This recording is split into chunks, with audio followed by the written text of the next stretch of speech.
when the very people trained to save lives can't survive here themselves? We don't have to imagine it. It's happening right now. Nigeria is bleeding doctors. They are leaving in droves, and the consequences are catastrophic. Let's talk facts because numbers don't lie. And in this situation, they tell a terrifying story. The World Health Organization recommends one doctor for every 600 patients. In Nigeria, we have just one doctor for every 10,000 people. One doctor responsible for an entire small town. In just 5 years, 16,000 Nigerian doctors have left Nigeria. We now have only 55,000 doctors for over 220 million people. That's not just a crisis, it's a death sentence for millions of Nigerian children, women, and men. And who can blame them for leaving? A Nigerian doctor earns 250,000 naira a month, which is less than $200. Meanwhile, in the United Kingdom, a doctor earns more than the equivalent of 40 million naira a year. But this isn't just about money, it's about dignity. Imagine working in a hospital with no electricity, where ventilators are useless because there's no oxygen, where you have to buy your own gloves and syringes just to treat patients. Imagine watching a patient die, not because you lack the skills, but because the hospitals lack the tools. And when doctors demand better, they are called unpatriotic. But what's patriotic about asking them to work in inhumane conditions while politicians fly abroad for checkups? This isn't just a problem for doctors, it's a disaster for all of us. Nigeria has one of the highest maternal mortality rates in the world. 1 in 22 women die from childbirth. Our life expectancy is just 53 years, one of the lowest across the world. People are dying from treatable diseases, not because we don't have the cure, but because we don't have the doctors to administer it. Meanwhile, the same leaders refusing to fix our hospitals. They don't even trust them. They fly to London, Dubai, and America for care. And they say, and they expect you to trust the system they abandoned. This isn't just a problem for doctors, it's a disaster for all of us. But here's the thing, we can fix this. We must pay doctors better, not as charity, but as an investment in our very survival. We must improve hospital conditions, provide stable electricity, modern equipment, and enough medical staff. We must give doctors a reason to stay. Housing support, career opportunities, scholarships for specialized training, because a country that does not value its doctors does not value its people. If the lives of its people mattered, we would act now. If we don't act now, the Jackpot wave will only grow stronger, crashing into the country like a tsunami. The suffering will continue, and we will have a chance by demanding better, by treating healthcare as the life or death priority it truly is. Good morning, Nigerians.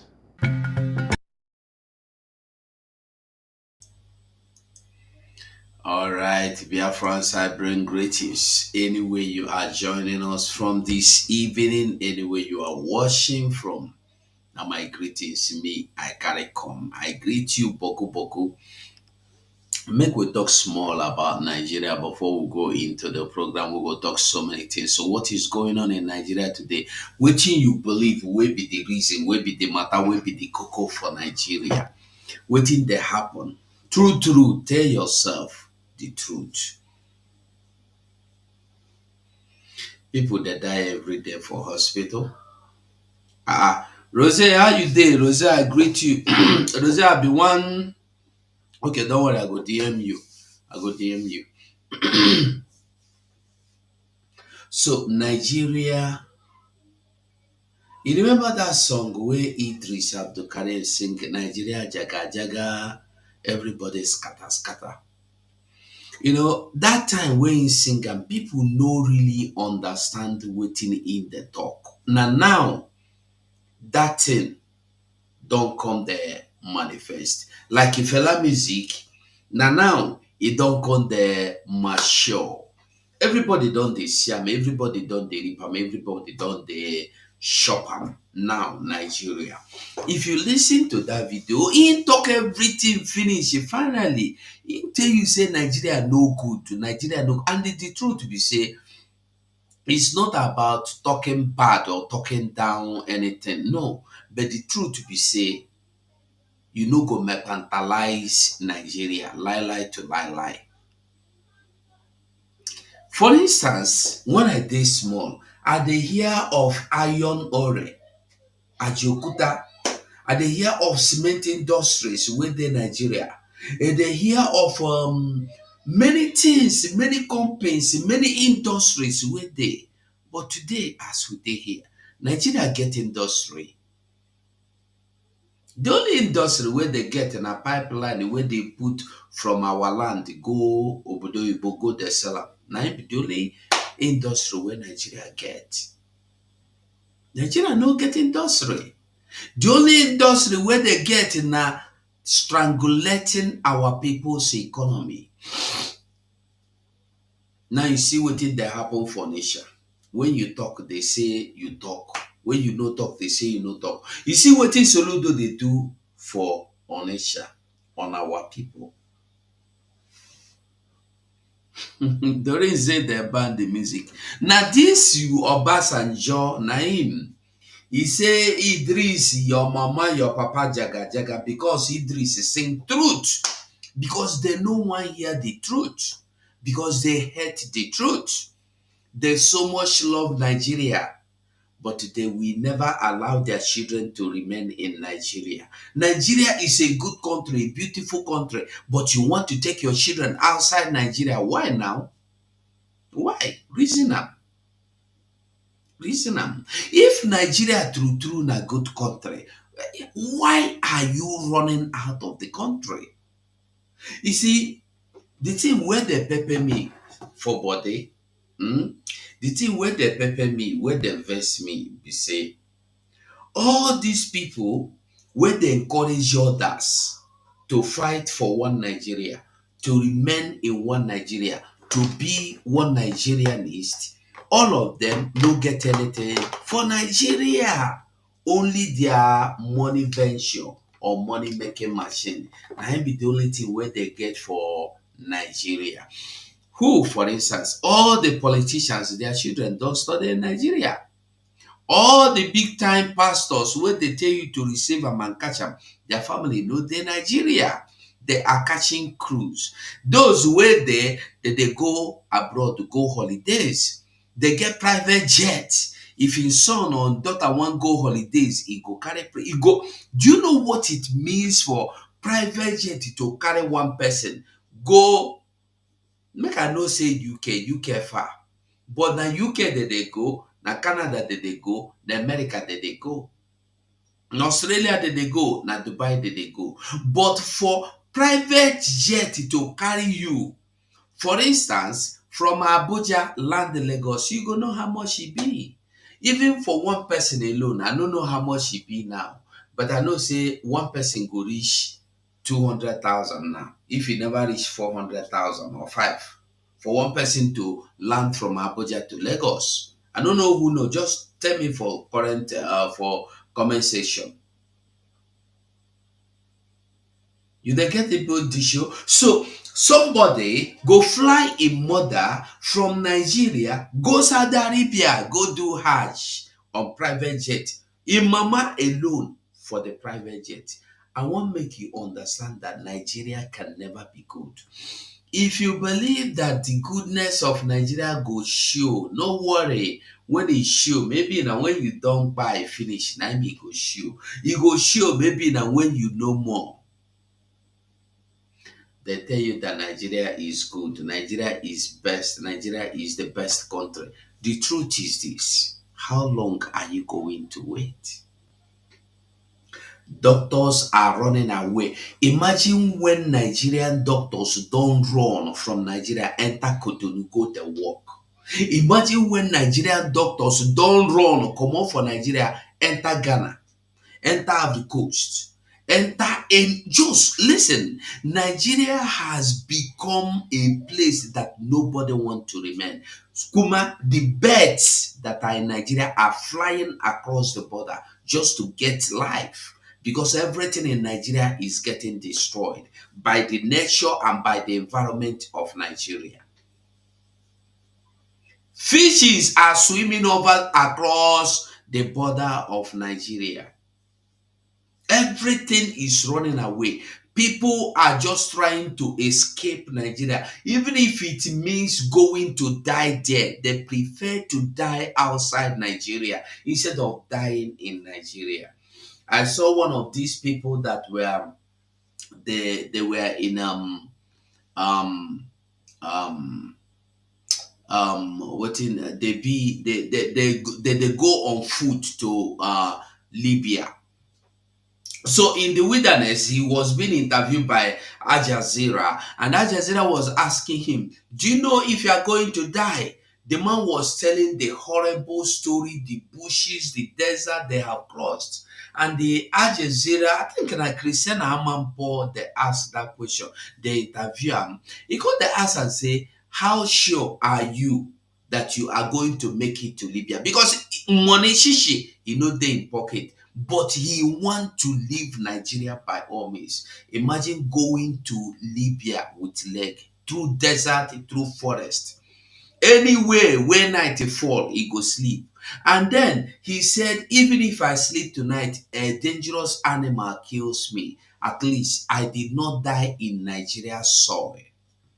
And then Christian Amapo was asking him, what about if you succeed in getting to Libya and they harvest your kidney or your any of your organ to kill you? Do you know that is what I do? He said it will be better for me to die in Libya than to die in Nigeria.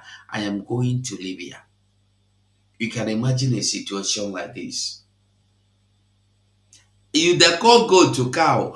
Goat and the cow are big. I'm telling you, even grasshopper, ants are crawling over the border. They don't want to be in Nigeria. And the people are not understanding that this is the Islamization and the strangulation of economy as we talked.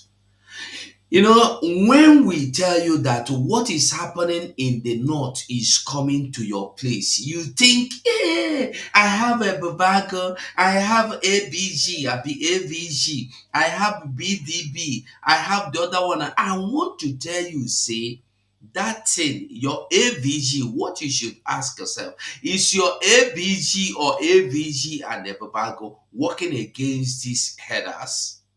Are they standing against the headers? Because anything you are doing and you are not fighting the headers, bro, you know they're serious. Because the headers are the foot soldiers of these Funanis that you don't know. To tell you, listen to this. This is the continuation of the ethnic cleansing mission of the bandits to also continue expanding their land grabbing agenda and to also cripple the economic progress of the people, because Plateau people are largely agrarian. To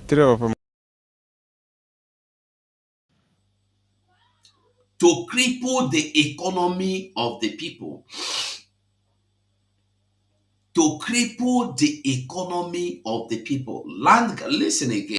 This is the continuation of the ethnic cleansing mission of the bandits to also continue expanding their land grabbing agenda and to also create. Do you remember when our PM used to do the program for us, changing the narratives of yesterday and the economic strangulation? You've forgotten. You know, go forget. You know, supposed to forget, because all these things are what we were taught to remember in future, in time to come, like today. We are there. Soludo, Nigeria is now strangling the economy in Anambra, in Onisha. You don't understand. You will not understand. You remember what Shetima said. You remember that conversation between Shetima and the one Yoruba man. You remember that? I want to ask you a question. Is there anything that Mazi Nnamdi Kanu told you that they have planned that has not come to pass? Is there anything that Mazi Nnamdi Kanu planned, Mazi Nnamdi Kanu told you they are planning or they have planned that has not happened? When he was telling us that they are coming from east, north, west, south, everywhere, Sahel, inside, outside Africa, they are coming into Nigeria. We did not understand. Like do no do, we see Buhari telling them, come open visa. As long as you are Funani, you want to come into Nigeria, you are free to come. Open visa, free visa, come in. And they were trooping in after Mazi Nnamdi Kanu have told us about 2 or 3 years ago. You will ask yourself, how did this man get to know all this? How did he come to understand that this is who they give him information? Nobody they give him information. Now waiting God they inspire him to talk in the talk. Today, the one where God they inspire you to do, you they do him. Now to fight against the resurrection of the people of God. You fight against the stand of the people of God.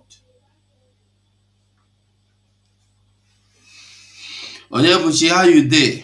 I greet you. Everybody that is here, I greet you. Anywhere you are joining from, I greet all of you. You are all welcome. Whether you come to fight me, whether you come to love me, whether you come to hate me, whether you come to call me a liar, whether you come to call me names. Listen, I am not ashamed and I will not be afraid of anything you are bringing, because those that are bigger than me, you gave them worse than this.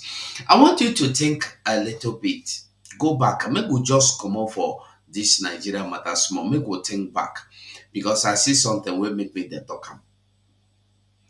All those that insulted Nnamdi Kanu are the same people that insulted Simon Ekpa. All those that rejected Nnamdi Kanu are the same people that rejected Simon Ekpa. And did you know the funny thing? All of them that rejected Simon Ekpa, that hate Simon Ekpa, today have joined Okechukwu Nkele. What did that tell you? And they ask a very simple question. If those that hate Simon Ekpa come out willingly, openly, and they join the Okechukwu Nkele, do you think Okechukwu Nkele is doing the right thing? To you, to listen, let me tell you something. You know, if you listen to one video that our PM made, he said you might be in a gang, in a clique, in a cabal without knowing it. Okechukwu Nkele might in his heart meanwhile that he want to bring Biafra, but is he bringing Biafra? He have sold himself into destruction, maybe knowingly, maybe unknowingly. Only him go fit explain what they do. That is why the Bible tells you that the heart of men are desperately evil and deceitful as well. So not only Okechukwu Nkele and his group, no, let me tell you, don't be surprised that if you open the heart of Okechukwu Nkele now, you will see a different agenda. You open Sonny Akparawa heart, you see a different agenda. You open Raphael heart, you know it. I no need to tell you say different agenda. You know his agenda already. They give us small money, they okay. He go they leak you. Just give us small money, go they lick you, they go. You go come out and insult God tomorrow. Just give them chicken change, you go come out and insult person. Don't be surprised that Azoka Chance one is with Okechukwu Nkele codedly. You will not know. I want to ask you a question. When you and your enemy are fighting over the same cause, are you not the same people? If I told Azoka Wankwo, the best thing for you, go in and you have your respect reserved for you. I told you if you're with Biko, go in, you have your respect reserved for you. And that is why till now, if you're with Biko, respect me. Because everything I tell him, we mess up, he regret them. I told Charles, Azoka Charles, will go in, no come out, go full. Even if you want to be angry, you have right to be angry, but don't shoot anybody. Don't tweet anything about anybody. She said Ngozi be her problem. Azoka Charles Nwankwo knows the truth that Dr. Ngozi Orabeze wasn't her problem. Her problem was Oge Shikunkere. But she refused to acknowledge that. And she knows. You see, when you want to fight your enemy, you joined your worst enemy to fight your friendly enemy. That is when you have made the greatest mistake. Because Ogechikunkere is the worst enemy to Madam Azoka Chasawankwo, and Dr. Ngozi Orabeze is the enemy that Azoka Chasawankwo imagined and manufactured in her own head. And today, like I told you, these people, you can never tell what they are doing. So forget them. Like I said earlier, and I said yesterday, and I said it earlier today, the moment you stop fighting for Biafra under this government, that means the suspicion of UN, the suspicion of EU, and everybody all over the world has become true. That Simon is inciting you. Today, do you know what they are charging Nnamdi Kanu? Do you know the truth? On the 22nd, or I think 21st of this month, Mazi Nnamdi Kanu will appear in court. On the 21st of this March, Mazi Nnamdi Kanu will be in court. Do you know why they are charging him?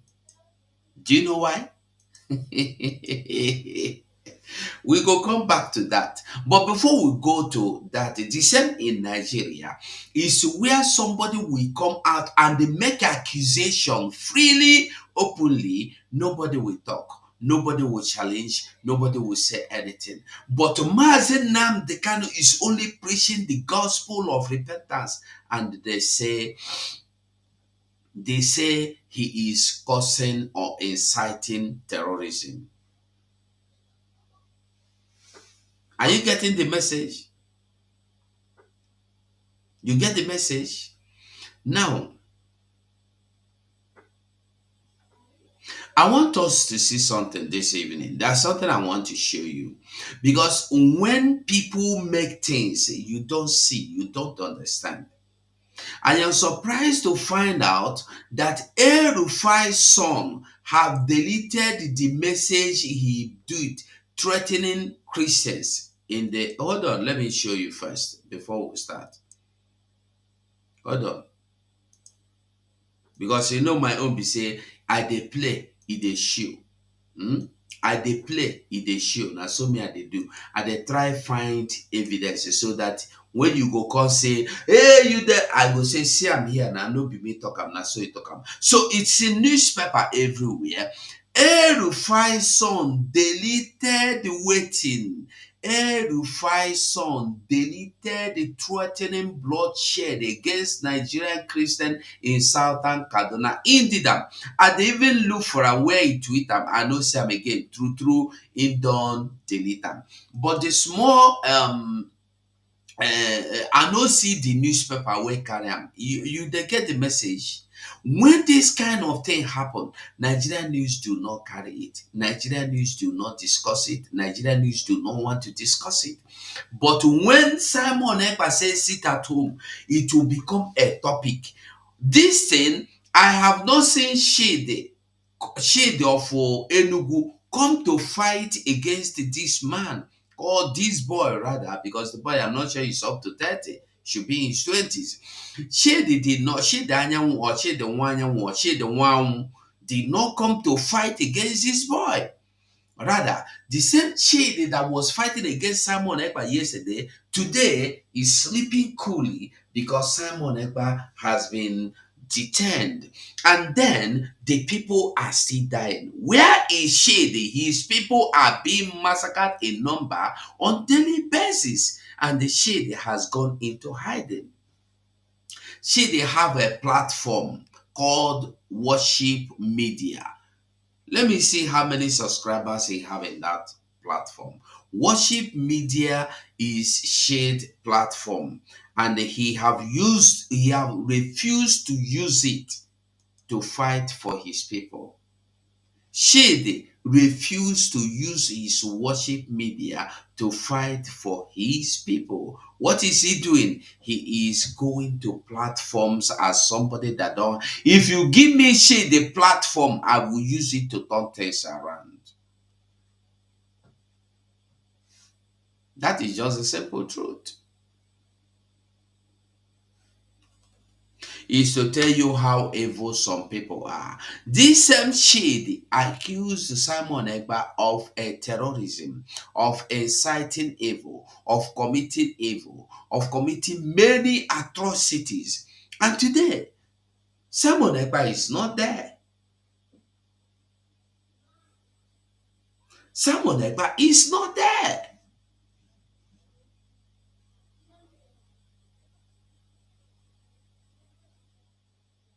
Who is committing the evil? I thought by now she the one or she the one should have come out and they tell the people. I thought it is Simon Simon that is committing this. Now I know it is not Simon. Who that is committing this? She will not come out. She is not coming out. She is hiding. She has taken cover. Who is behind what is happening?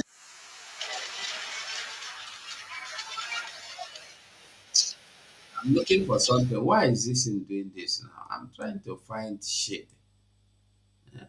I'm trying to find shade the one or shade the one young. Why can't I find him?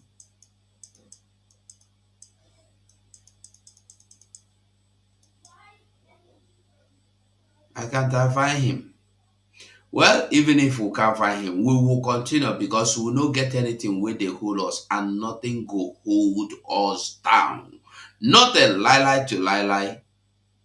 Nothing. That thing no dey exist now. That thing is not existing and that thing will never ever exist. Now we dey on top of the game. Now we dey control. Now we dey in charge. Now we hold everything. Now we go decide. Now we go talk am as e go be. Whether I like it, whether I no like it. Now we dey in charge. And now we be the people in charge.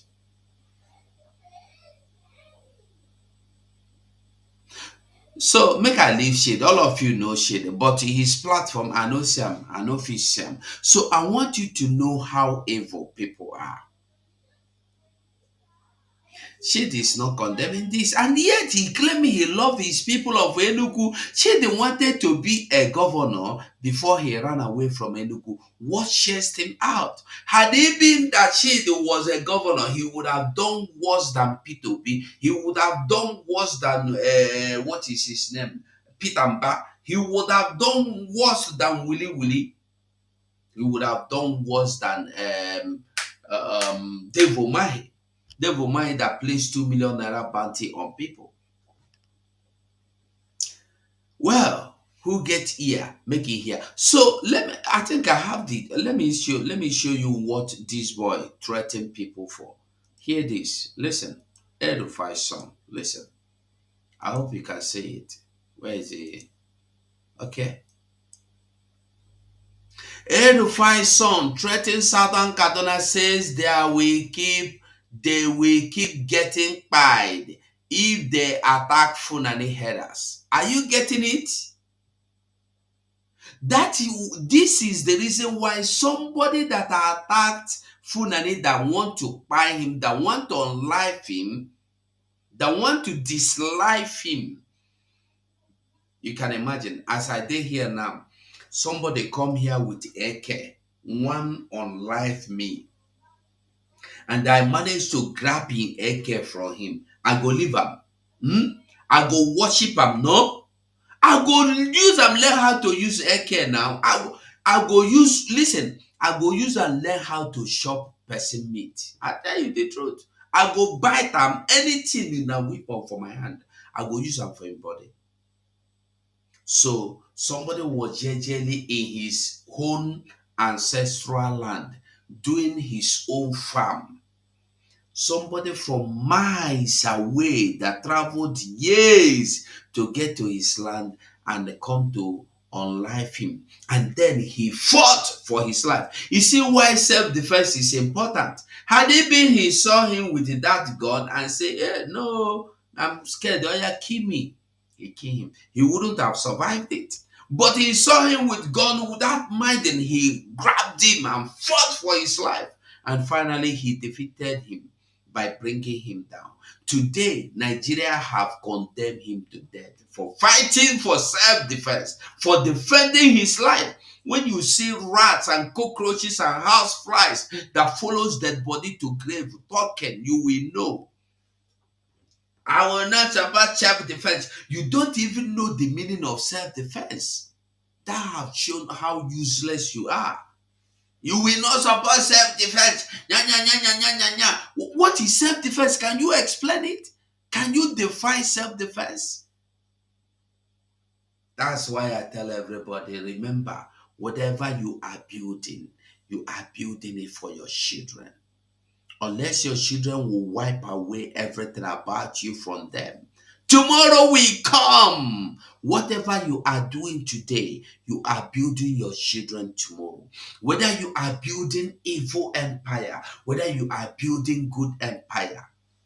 When I told you people that thing, that thing in France that has no manners, that is useless, is working with Ogenkere and Sonny, una no hear me. How many times have I told you that Adadorama, Biafra United, Raphael are working together, una no hear me. Una think say I be mumu. Whenever you see me come and tell you something, if you like, you take what I talk. If you like, you don't take them. But someday, somehow, you will come to realize that what I said is true. It's not a lie. I heard she is saying, forgive me. No, I can't fight you. The same useless thing that was rapping yesterday. Tomorrow, he will still come against you. Listen, let me tell you. The enemy of your household remains your enemy. It's only a fool that doesn't know that the enemy of his brother is his enemy.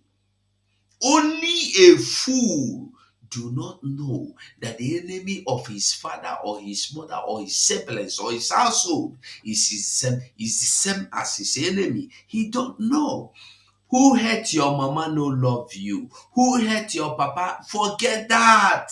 Whoever hurt your papa and mama, come, you a good boy. Come, you a good man. You know why I like you. You know the side evil. Your mama and your papa, they are siding evil. You are good. Forget it. You are already gone. You don't come out your head. You put them for tray. Already, if you don't know. Nobody hurt your mama and papa will love you. Forget that. Who hurt your mama and papa, nine hurt you pass. That one a simple truth to where you know understand it. But any day you want to understand, you go open your ear, you go understand them. And that's so it be. So this is the kind of situation we have in Nigeria. This is a threat that somebody made and nobody said anything. I did not see Ruben Abati. Somebody that made this threat. Mazi Nnamdi Kanu has not made this threat. Mazi Nnamdi Kanu has not threatened anybody. The only thing Mazi Nnamdi Kanu and Mazi Simon Ekpa said, if you come to my land to kill me, I will kill you first. I will defend myself. I will defend my land. That is the only atrocity. That is the only evil that Mazi Nnamdi Kanu has committed. But look at this boy telling you what he will do. And today he has gone to delete it because he have political ambition. Probably he is coming for Kaduna governorship election in 2027. So they tell him, go delete them. He go delete them.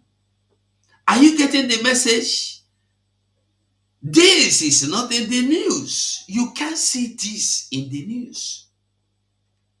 It's just for you to understand the kind of country they are running.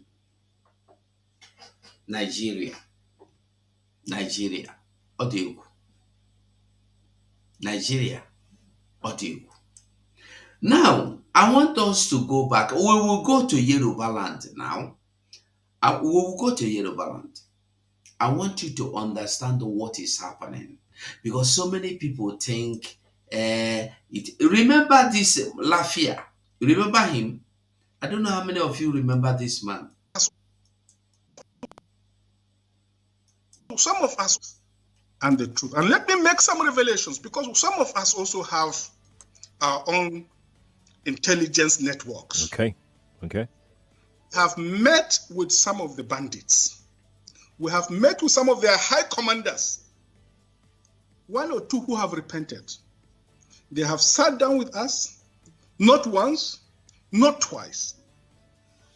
They told us that one of the northern governors is the commander of Boko Haram in Nigeria. Boko Haram and the bandits are one and the same thing. They have a sophisticated network. During this... Did you hear that?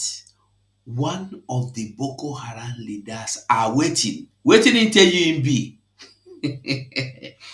So when you see these people telling you they are fighting insecurity, no, they will only tell you, we have crushed them. We have crushed them. There is, how many times did they kill Boko Haram and wipe away Boko Haram? How many times? But is there no Boko Haram today in Nigeria? Are they not there? They have wiped up Lukawara, but Lukawara is there recruiting people on daily basis in the streets, in the road. They are looking for the most wanted terrorist in Nigeria. The same most wanted terrorist in Nigeria they are looking for. Nigeria governor gave him, went and they turban him and they crowned him a king of Funani. In Funani land, in Nigeria, not in Miami, not in Atlanta, not in the heaven, not even in the sea, not even outside the Cotonou. No, in the same Nigeria where this man was claimed, where Nigeria claimed that this man is the most wanted terrorist. Still, he was crowned, coronated, king of kings in Funani land. And did you know the shocking truth? Army was there to witness. Police was there to... All the security forces have their representative to witness. Yet, this is the man they told you they are looking for. Hey, wake up. You don't want to wake up. Keep waiting for P2B to come and give you presidency. Listen to him. Listen. Some of us and the truth. And let me make some revelations because some of us also have our own intelligence networks. Okay. Have met with some of the bandits. We have met with some of their high commanders. One or two who have repented. They have sat down with us, not once, not twice. They told us that one of the northern governors is the commander of Boko Haram in Nigeria. Did you hear that? And this was what he said that made them kill him. After saying this, they unlived him. They removed his life. They unlived him because of this. This was in 2020. This was in October 2020. After this, his life was taken away. Have met with some of the bandits. We have met with some of their high commanders. One or two who have repented. They have sat down with us, not once, not twice. They told us that one of the northern governors is the commander of Boko Haram in Nigeria.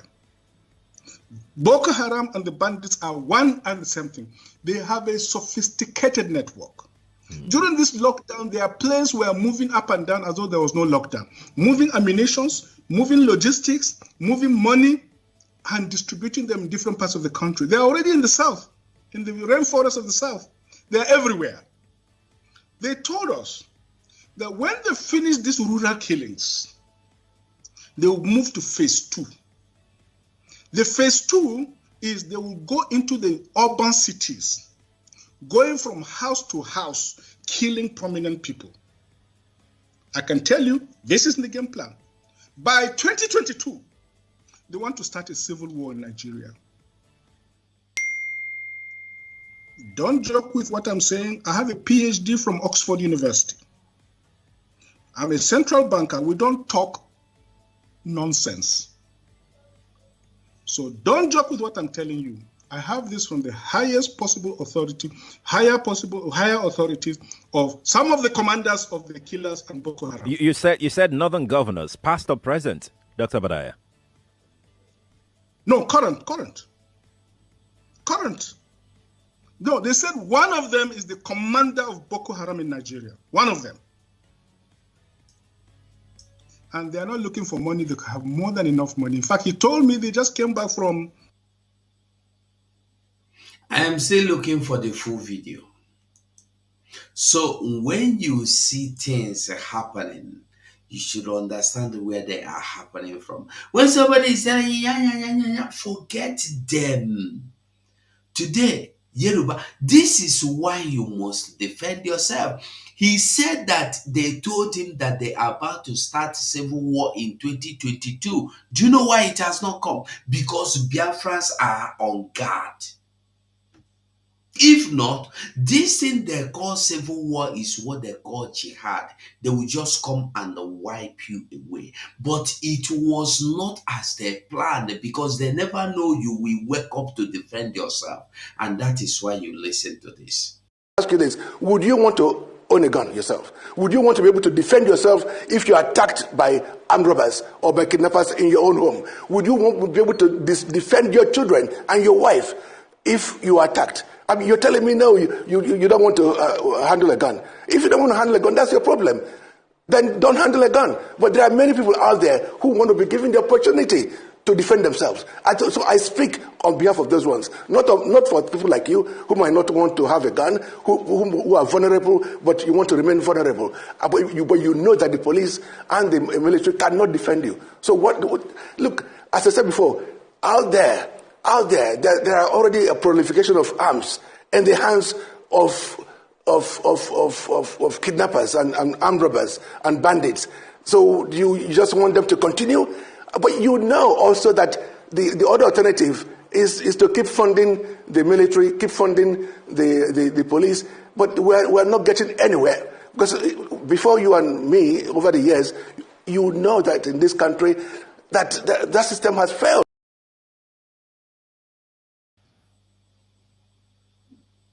We hear Amba. If you continue in one Nigeria, that means continue arming the military that are doing nothing for you. I don't know how many of us remember when the Ugo, how you there? I hope you are good. They were one them. I want you to remember when Yoruba people went into agreement with the Fulanese. I don't know how many people remembers that when the Yoruba people went into peace agreement with the Fulanese. Today, what is happening? As the people of Enugu are crying, the people of Yoruba are crying. As the people of Igbo, that is why I am telling you that it is not only going to end one place. Don't think this is about Enugu. Remember, the same way it is happening in Enugu today, it's the same way it is happening in Yoruba land. Although the other day, I don't know how many people. This one na Benue. This one Benue 42. I'm going to find the Yoruba one, and you will watch and you will see. This is Yoruba land.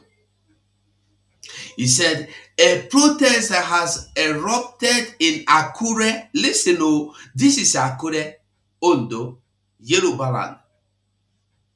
Following the gruesome killing of over 20 farmers. And you should ask yourself, why is it that everywhere these people go, they are just buying farmers? Why is it farmers alone? Why are they targeting farmers? You remember what they did to us during the Biafran genocide or Biafran genocide program? You remember? They targeted hunger. With hunger, they destroyed you. Whenever they go anywhere, they start with hunger. They have learned that hunger is the best strategy to fight you. You don't understand it. When they go anywhere, go and check the history. Do they attack towns? No. By the time they finish attacking the by the time they finish attacking farmers, they make sure that no farmer is anywhere to give you food. They will leave that community and go. They occupy your farms and make sure you do not come to farm. Remember, in Jos, Plateau, Benue, Niger, they don't farm again. Only petty farmers are left just to be sustaining the people. Do you know why? When they will start their battle called jihad, you will not have food to eat. They are well planning. They are planning very, very, very, very, very, very, very well. And you are there fighting me, calling me your enemy. You are there calling someone Ekpa your enemy. You are there calling Nnamdi Kanu your enemy. You are a fool. You don't know what is coming, because what is coming is greater than what you have ever known. People that have the same strategy, go and find out anywhere these headers of Funani go attack, they attack only the farmers. And when they finish attacking the farmers, they go to the community where the farmers live and attack them also, so that there will be no farmer to farm for you. Get the message. It's very simple message. You know, I know they blow grammar, make you know say na grammar, make you know understand me. They attack your farmers. I want to ask you, person wey come buy, comot every food wey you get, comot the people wey dey give you food, wetin you go eat to get power go fight them, so that when they wan fight you, you no go fit stand up fight, and they go easily remove you. Look at the Yoruba people today. Look at what they are doing. They are protesting after they have gone to agree, sign, no, they sign and say, we no go buy your people again. How can you dare to go and sign an agreement with strangers in your land to remain in peace? Strangers in your land, your strangers are now giving you orders and giving you instructions and giving you solutions to live with them. Are you not a fool? The only person that is a fool is person that don't even know who he is. As I dey here now, I dey for Spain. I go call the test Spain. If you know you want me to live in peace with you, you must come and sign document with me. So they will throw you away immediately. They will throw you away. Who are you to threaten them? This one, they come to your land, they threaten you. Even if you are in Spain, you are from Madrid and you go to Bilbao and they make noise, they go carry you, pim, into prison, or they carry you, give back to Madrid, your government. But our own, we go down, go back. The day they went to Enugu and their boy, what did they do? They went and they begged them all the way. Listen, by the way, these are the strangers you have in your land. And they have their kings that's supposed to come to your land and they bow and say, we are sorry for our people to be causing nuisance and causing insecurity in your land. No, it is not like that. Now you call yourself as you are shamed. Let me find the video. Shamelessly, you wear if not me, if I must go on that kind of errand, I no go carry my cap go. I go remove everything about my heirship.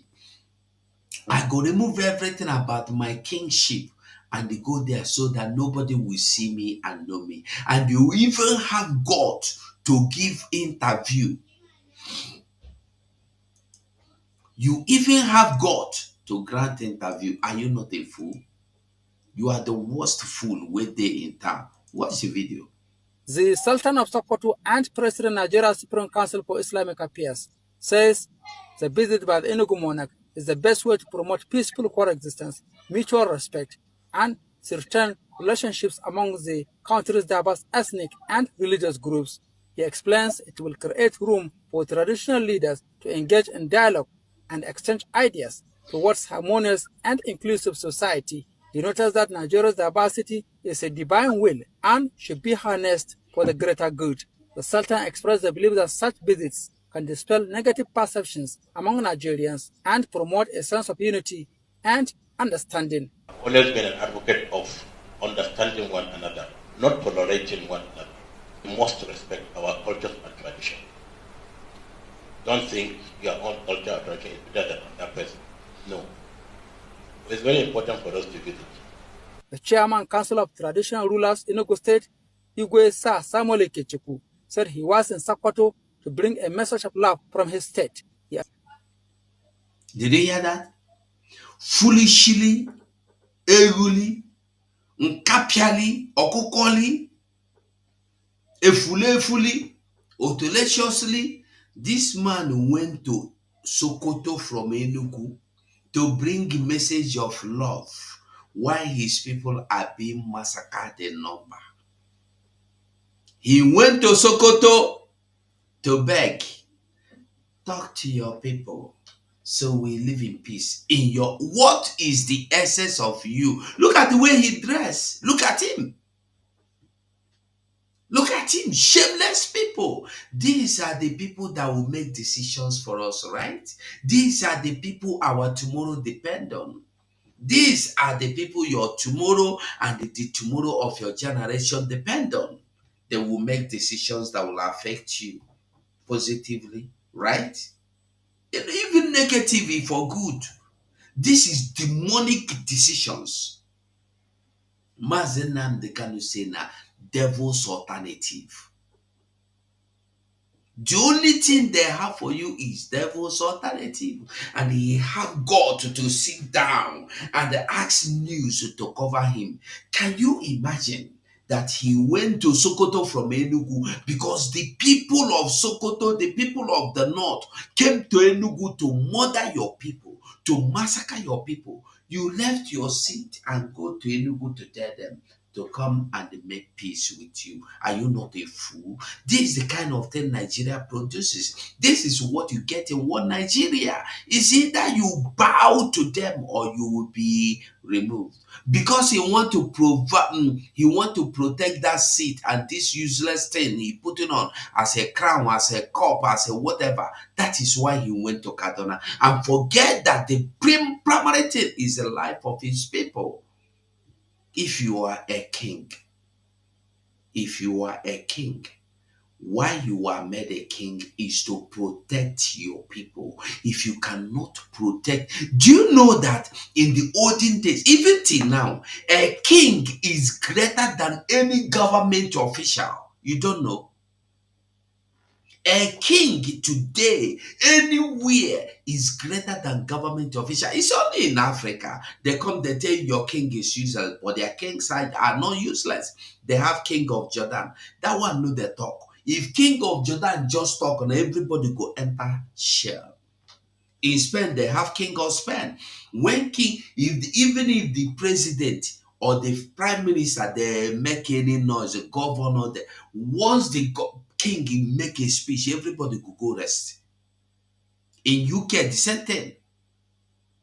Wherever you have king in a civilized world, whenever the king comes out, everybody bows. But in our own, we used to have kings. Immediately they come because they know that your king is king over them. They tell you, say, no, king, this your staff is not original staff. We have to give you a staff. When I was small, the people decide who be the king.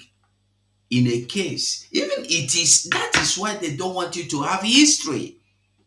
In Igbo land that I know, if a king dies and they have a son that committed sacrilege that cannot step into or sit on his throne, or don't have a son that will represent him, the community or the gods of the land or the community will have to decide who will be their king. But today, if it's in Imo State, the Hope Uzodinma will appoint who he wants. He appoints today in Igbo land. kings are being appointed. In Calabar land, kings are being appointed. In Yoruba land, kings are being appointed. But before it wasn't so. It's for you to understand. They give you staff of office. Before, who dare you to touch a staff of office if you are not a king? Unless the king bless you to be the staff carrier, you go touch him. You see now, you kill here, man. Go touch the crown or go sit that seat. You kill here, man. Gilly here, if we here get make it, no be say they tell you. You go see them, no be say they go tell you. But today, people that don't even know what it means to be a king are the people that give you the staff of office, and you carry it and you Eze for where? Who says that you be? Look at this one. Went to Sokoto. When the Sokoto people are in your land, massacring your people, all you could do is to run to Sokoto. You should wait in your house and give order. These people take out of my land. No, you will not say that they should be. No, you run to Sokoto to beg them because they are the ones that give you this crown.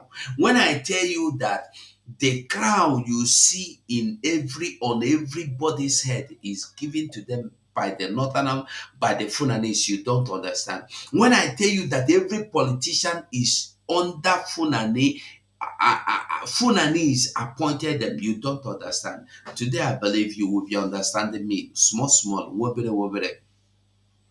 That is why you will see them go to North and they will be made useless. They will go to North, they will be made foolish. And when they come, they are your king. How can somebody that don't have respect for himself, somebody that cannot defend you, be your king? I thought a king is somebody that can stand for you, somebody that will defend you. Even when the going is tough, that person will stand for you and defend you. But in our case, no. They tell you they are Ohanese that can do nothing. Ohanese that depend on who pulls on them. Ohanese that their president is being appointed by the same Funanis. Are you getting the message? I wonder who have not understood this message. Listen to him before we continue. Listen. He went to Sokoto. Enugu State, Igwe Sir Samuel Ikechukwu said he was in Sokoto to bring a message of love from his state.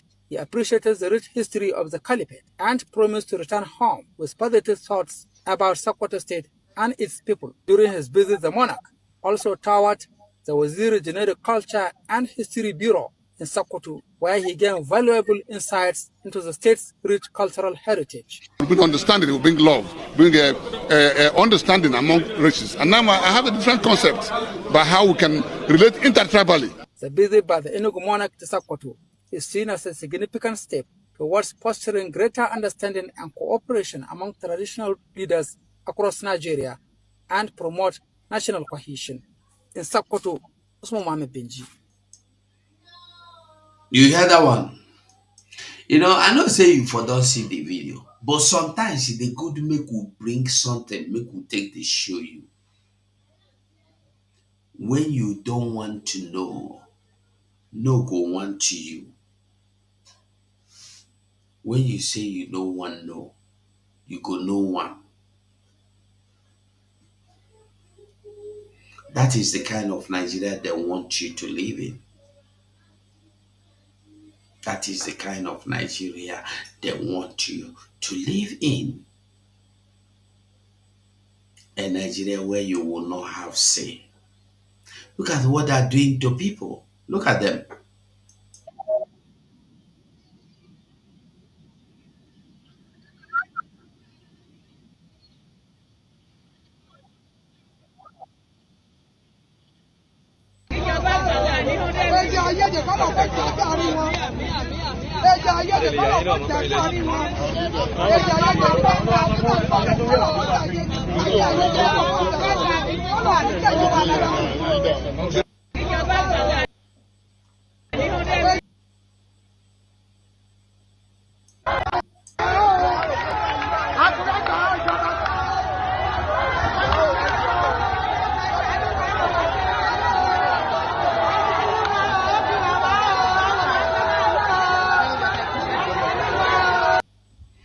Do you know why I'm showing this? I know you have seen it. But I am showing this video for you to understand that this is a pre-planned thing that they have planned long ago. This thing you see happening now is what they have planned. We hear Shetima voice leak. We say, no, na doctor, you know me. But does it matter if the voice is true? Whatever was the conversation we had there is happening. Yet we are not taking it serious. We heard that they will cripple our economy. They will cripple and destroy our business. They will make us, frustrate us everywhere. Yet we don't take it serious. Is it not what we are seeing today? I don't know the kind of frustration you want to see when you will go to Obodo and buy this cup. You go to Obodo, you go to Europe and buy this cup, for instance, for $1. And before you bring it to Nigeria, it is $1. Then when you get to Nigeria, you will use $10 to you will pay bill for $10 as clearing amount for the cup. You will use $10 to clear something you buy for $1. It's only in Nigeria that it happens. Here, if you buy anything $1, for instance, €1, for instance, in Europe, it must be cleared below 50 cents. Because you will never use the money that is beyond the worth of that product to clear the product. You know they happen. Because you are an Igbo man. You don't know. You think it's because of any other thing. Because you are an Igbo man. That is why they frustrate you. Economic strangulation policy. Shetima, didn't he say it? Have you not heard the middle bed guy say it here? Economic strangulation policy. That is why you go to England, you go to America, you go to Asia, you go to Europe, you buy a scrap motor pass you want to sell. Probably the container is worth of 5 million. If you bring it to Nigeria, you use 15 million to clear the container. It becomes 20 million. Instead of using just 500,000, at least, say it too much, 500,000. No. Frustrating you in every area. One thing you should have asked yourself, to clear the container, for instance, let's say container that was used, a motor pass container, 40-feet container motor pass in 1970 was cleared for 50,000 naira, for instance. Today, what happened? Why is it increasing to 5 million naira? Something that was before, because listen, I want you to understand something. The custom Nigeria don't pay anything in this business. This is only a duty charge you are paying for them to inspect your goods coming into Nigeria. They have no part, they did not invest anything in it. Those of you that are in abroad, when you are going home to Nigeria, the telephone, if you carry 2 telephones in your bag, you have to pay the useless Nigerian custom for carrying 2 phones inside your bag. If you are coming back from Europe, if you are coming back to Europe from Africa, if you carry anything, all they want to make sure is that that thing you carry is not contaminated. And they will pass you. But in Nigeria, it's not so. They will even charge you for the clothes you carry with, they wear for your own body. Nigeria.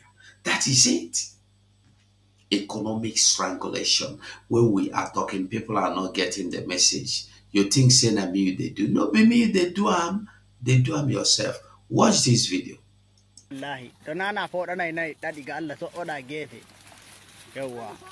komi lokaci wodi wane meɗen ɗon to giɗa harkaji ɗin cuku duniyaaru ndum inna a waɗa itta testi wallahi Allah ɗum renantoma wayo ɗum gesa kaɗo ka andi komi yalayi ka becce may ka dole ñaya Allah ɗan tararan na gaske na bakin boda no wallahi zam foɗanan ɗaɗi sese kawai ɗi ɗan ƴakka gorohoy koye ɗum andi ha ɓe ɓen to nano wallahi ɗon to giɗa ɗum ɓalejum Allah hokkuɗi kaya kawai harkaji ɗi wallahi Allah to na waɗa sarki taɗi sese hunde nden nde watta ko a bas ɗo fanan ɗaɗi kawai yo koɓe sukki keña ɗo doggudu ndu mi ñaami e maɓɓe ndu woɗi bo ɓe gaɗɗiyam mi doggi ha mi nani doggudu wela sabo e noon poɗana rogo maɓɓe kawai wallahi kaabi ñama sese jungo jogo singil bofa jogo ramu are sayfitaji wallahi ngesa kaɗo ka wakkinantake ko seɗɗan na bam ira ɓen ɗon nangayɓe liƴƴi gan to yimɓe ɗan gefe ngara giya ɓe andita ɓe ko bo na jawrajo wurtoake ñannan ɓe piya pawlo nana ay wane emin dura nayi ñande woni dura e nayi hay ñannande nanani jawrajo noye baɗa noon ne waya foɗata leɗɗe ne miya waɗa wasa miɗa noon fa a bas harkaji ɗin sa hankali wallahi komin simo ɗon ton to giɗa wallahi ɗum yarata inna waɗan ittanaɓe zakka ɓe gita ɓe saloray en giya en nana wallahi ɓe gaɗanta en ko en milata difanɗi ɗum kawai ɓe neɓi ɓe mayayi hummoyɗo ɗo hande emin tinnodo e muɗum bo dole yaraɗe Allah ina somi ga Allah alana hanɗi ɗi ɗo fana ko e majji sese komi lokaci muɗum Allah ton. You can join the studio. You are free to join. You can join me in the studio. So now, before Nnamdi Kanu matter we will discuss last, I want you to see this is something that happened in Biafra land. This thing you see happened in Biafra land. It's not in heaven. This did not happen in heaven. This happened in Biafra land. Do you see the farm, maybe about 10 acres of land that somebody spent money? Probably some of them, they go borrow money from somewhere to farm. After farming, Funani herders go come there, destroy them. Because one will tell you that they are doing this, people don't believe. You see how they are uprooting the cassava for the cows to eat. And they are telling you they will do it with every passion. You no go do nothing. This is it. If you do not want to leave, they will finish you. When they go anywhere, first thing they do is to make sure they wipe out and they destroy everything that will give you food. Every sustenance, they will destroy it first. So that when they go fight you, you no go fit get food to eat. The same strategy Britain gave them to fight us then is what they are using now. They have learned their lessons, and yet me and you, we are not even ready to learn anything. We are not bothered. It's not our business. As long as it's not happening to me, it is not happening. That is our problem. It's happening to Helsinki, for instance. If it is happening to Helsing or Jeradike or Gold or Ojugochuku, it is not my business. I will say, that one not be me. You not concern me. Until it happens to you, and before it happened to you, you cannot save yourself again. The best way to save yourself, to defend yourself, is to defend your brother so that your brother will be able to join forces with you to stop the wicked from coming upon you.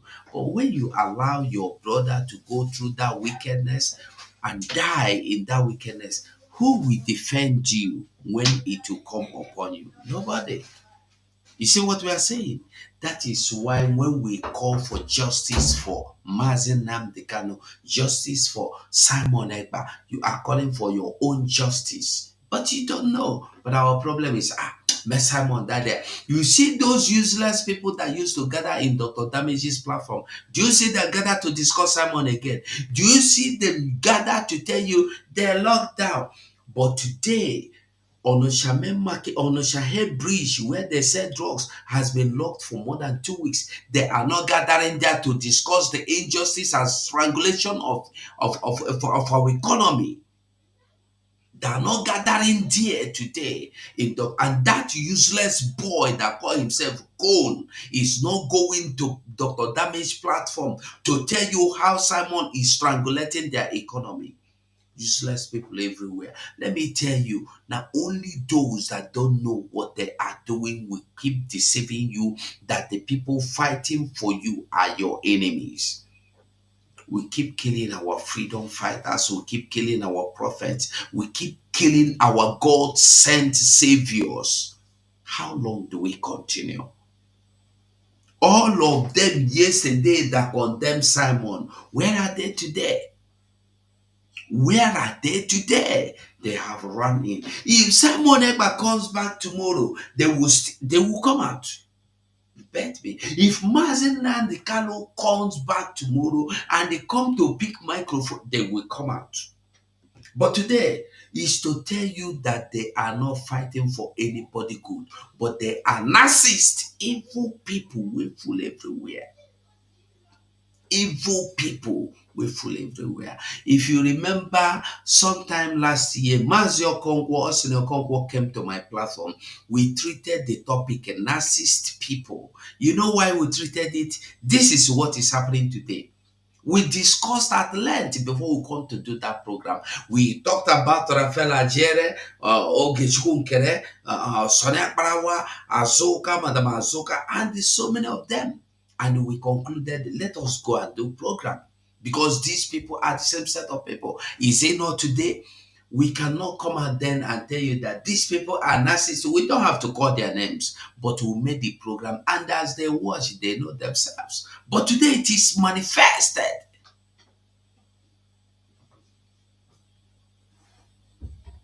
Today it has manifested and everybody have seen it. Everybody have seen it. I wonder who will say, I have not seen, I have not heard, I have not known. Right now, NAFDAC is in Obog. They closed Obog for 1 full month now, not thinking about how those people who say in Obog are surviving in this 1 month. If it is 1 month, I'm even talking about 2 weeks, 1 month now. If you ask these people to sit at home 1 month, they will come and tell them, oh, don't sit at home. How will you eat? You will die, you hunger. But now, government that is telling them your business is crippled are the one that went and locked their business 1 month. See, we have and they have not opened it to a government that is insensitive. Many years ago, I had the opportunity of meeting with Goodluck Jonathan one-on-one. And we asked him to fight corruption, to jail people. The man said to us, if I jail those people you want me to jail, I'm also affecting their families and those who depend on them. Then he said to us, at the end, we'll spend more money to fight for the corruption and we will not get the money we are looking for. So what he has been able to do is to close all the avenues of carrying money away. If you steal money, invest it where? In Nigeria, and create jobs for Nigerians. I thought it was a reasonable thought. Because you are fighting corruption with corrupt men. They will take money from corrupt people and still leave them to go from the back. And you are creating enemies for yourself. Are you following what I'm saying here? So before we start fighting, we should put structures on ground. I thought that what NAFDAC would have done is to create labs where drugs are tested, because there are drugs in the market of our nature that can never have NAFDAC number. Drugs like these high blood pressure drugs that are amlodipines manufactured in USA. How can US give you a NAFDAC number? Can you close an American company? You don't have that power. Do we have companies in Nigeria manufacturing? We only have few. So are we sensitive at all? No. So you prefer to go to Pakistan and import Pakistan Indian drugs where you can compromise and bring it back to Nigeria. They'll give you a NAFDAC number. They'll break it in my name. No American company can manufacture drugs in your name. So you can have right to have a NAFDAC number. But we have vitamins that are high proteinous and high profile vitamins. In that market, they are carrying it away because it has no NAFDAC number. And I also see them selling them behind to some others. So you fight corruption with corruption. The other question is this: you close Obogu. All our governors, even our own governor is talking, they are doing the right thing. What is the right thing they are doing?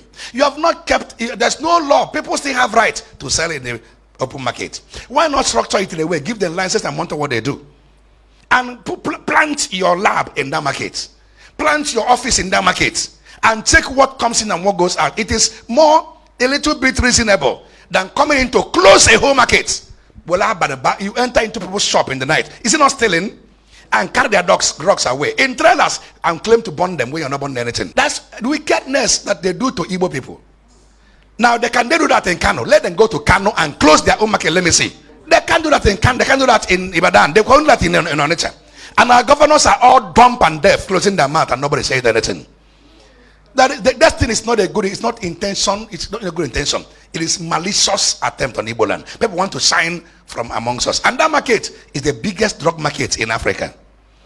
Most of people who can't have drugs again in the hospital because that's where we buy the original drugs that we use in the hospital. The original drugs are there. I want to even tell you something. Obogu itself has a mechanism that checks bad drugs in the market. It don't bring bad drug inside Obogu. Those who sell it have their warehouses and NAFDAC knows them. Those who sell those bad drugs, they have their way. Sometimes they go to NAFDAC and take numbers of drugs, pay money, and take NAFDAC number of drugs that are not yet in Nigeria. That's not been tested yet. Are you following what I'm saying? They now go to India and manufacture low quality product and bring them because they have NAFDAC number. People are drinking, people are taking the drugs and then having more problems. There should be people should sit down and think and give this a lasting solution. This is not every day you come and then I know some young men when Rakunyere did this. I know some young men. One young man was importing hyoscine from USA. Original hyoscine. I won't mention his name. They rendered him. I saw him the other day now doing brigade. Rendered him impotent. A young man doing well. Today he's still poor up to now. I know some who lost their life in those days when they say NAFDAC was cleaning a bubble. If you want to close a bubble, close it once and for all. And close all drug markets in Nigeria. But also bear in mind, Nigeria has no structure of pharmaceutical dispersion of drugs. We have few pharmacists in Nigeria who have money to import drugs. Are you following what I'm saying? So you need to plan. You have to do things that are rational and reasonable. So I think NAFDAC should rethink what they're doing. It is affecting us adversely than positively. Again, I see it as a malicious attack on the Igbo race. Except the same thing is done in Kano, Kaduna, and other parts of Nigeria. If not, it's malicious activities. So Nigerians will take it. And the same applies to our governors who are dumb and deaf, who feel they want to protect their government, their position. That's all. May God help Igbo people and help us all in the name of Jesus Christ.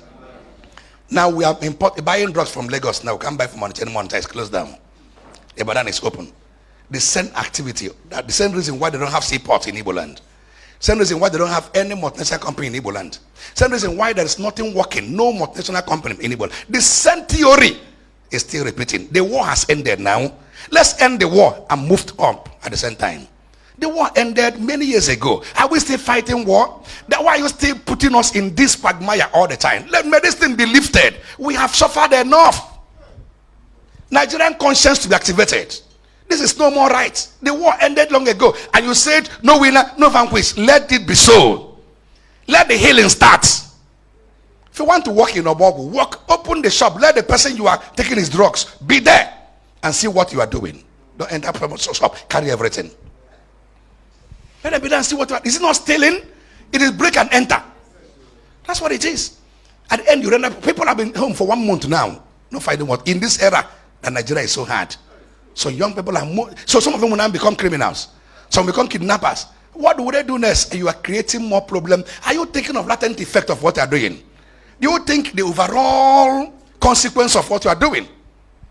Please, NAFDAC, plant your lab.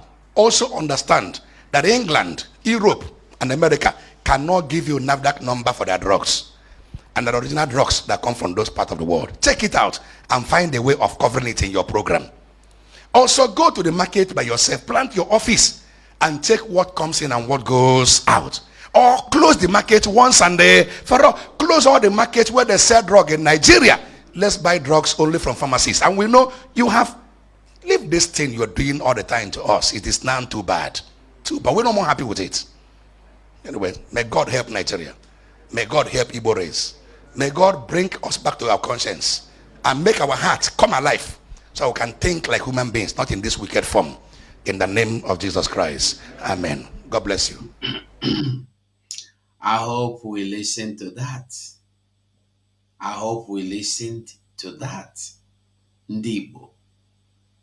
What does it mean? You have your shop.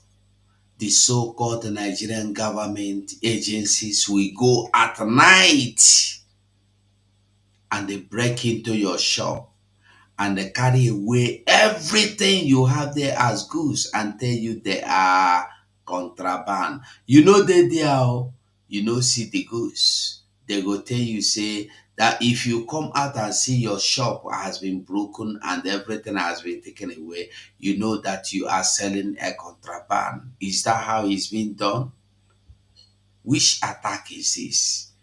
Against who is this attack? Have we cared to bother to ask this attack?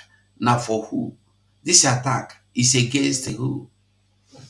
Now only who no. Ndị Igbo have a very big problem, and until we come to realize that we have problem, until we come to agree, say true, we get problem. Who no agree say get problem, nobody go help am solve am. Now when you agree say I get problem, somebody go agree how it go help you. But when you no one accept to say problem there, where the help go come from? Where is that help coming from? Who is that is bringing the help? First, you have to accept that there is a problem. Then, a solution will come. But when you don't want to accept, don't expect solution. You see what thing that happened to our land? See what thing that happened to our people? Now only who no. You feel say it concern you. After all, you know there for Nigeria. After all, my brother know there for Bogo.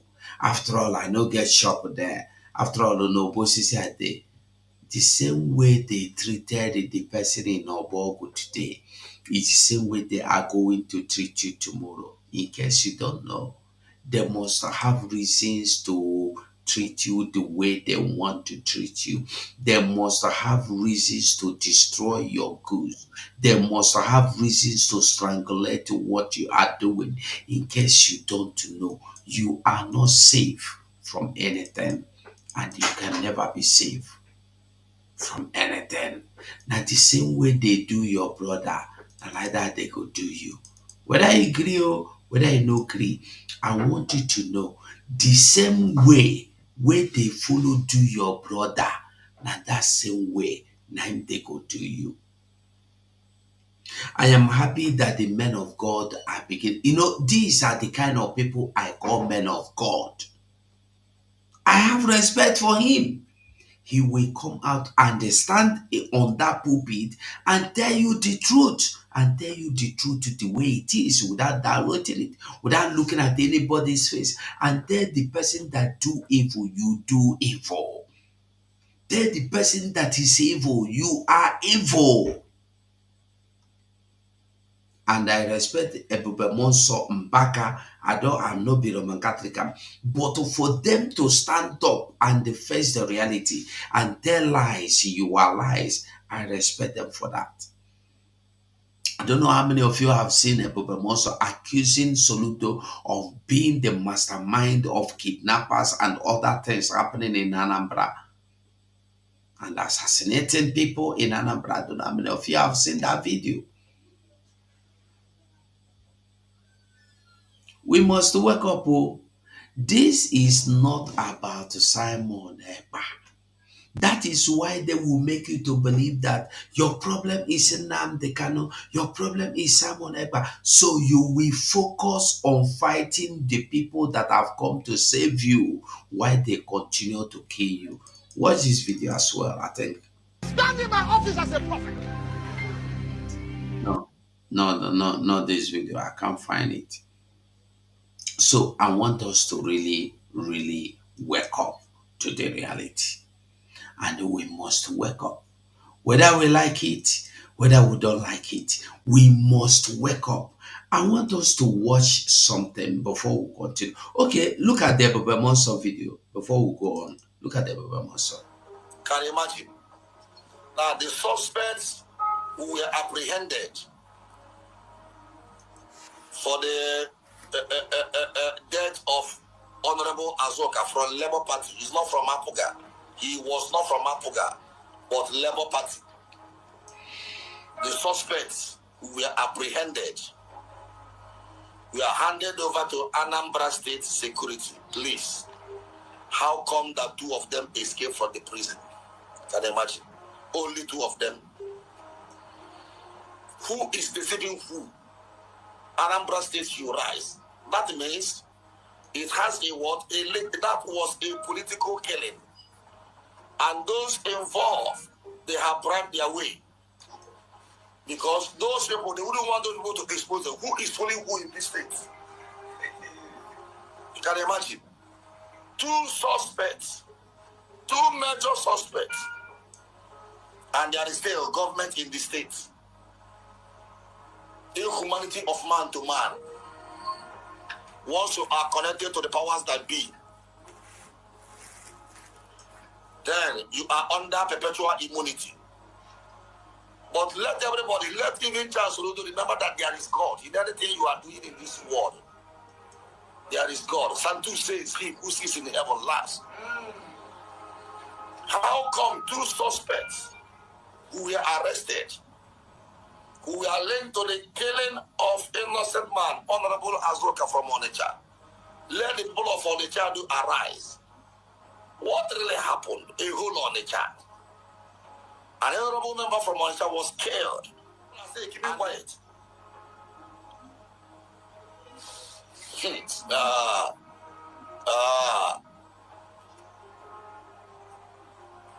I said it earlier. You are on your own. There is this strange, strange demonic force and the wind hovering around Anambra. Now, if you are connected, you are a law. Even those kidnappers, they were linked. Some of them were linked to high profile. Even some PGs were mentioned. Some Igwes. Where are they today? None of them have been arrested because they bribed their way. I wonder. Soludo is not in charge of this state at all. Because they wanted to cover somebody. They wanted to cover a crime. That's why they quietly allowed those people to escape in order to cover our car. Onitsha people, you must rise. You must ask the government of Anambra State, the killers of your brother, or the spirit of Azoka will not rest. And so many people who were killed, who had been killed in Anambra State, and covered just like that. Let their spirit arise and fight. Amen. God will give you divine security as a reward. Amen. Oh.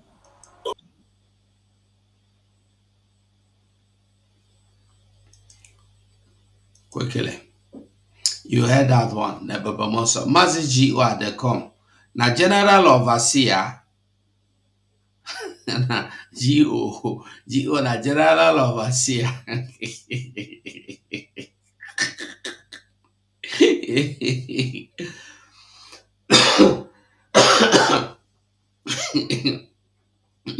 Let's listen to this. In a country where people are literally suffering, where graduates are roaming the street, no work, we are allowing Indians to man literally everything.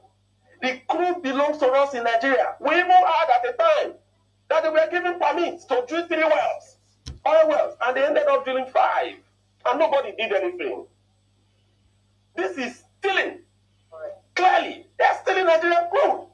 And our agencies, they will all fold their arm and be watching. We said, no, enough is enough as Pengasa. So beyond the fact that they have, India is literally doing everything. Imagine, India will cook a Nigerian food for you to eat. They will cook a bono for you.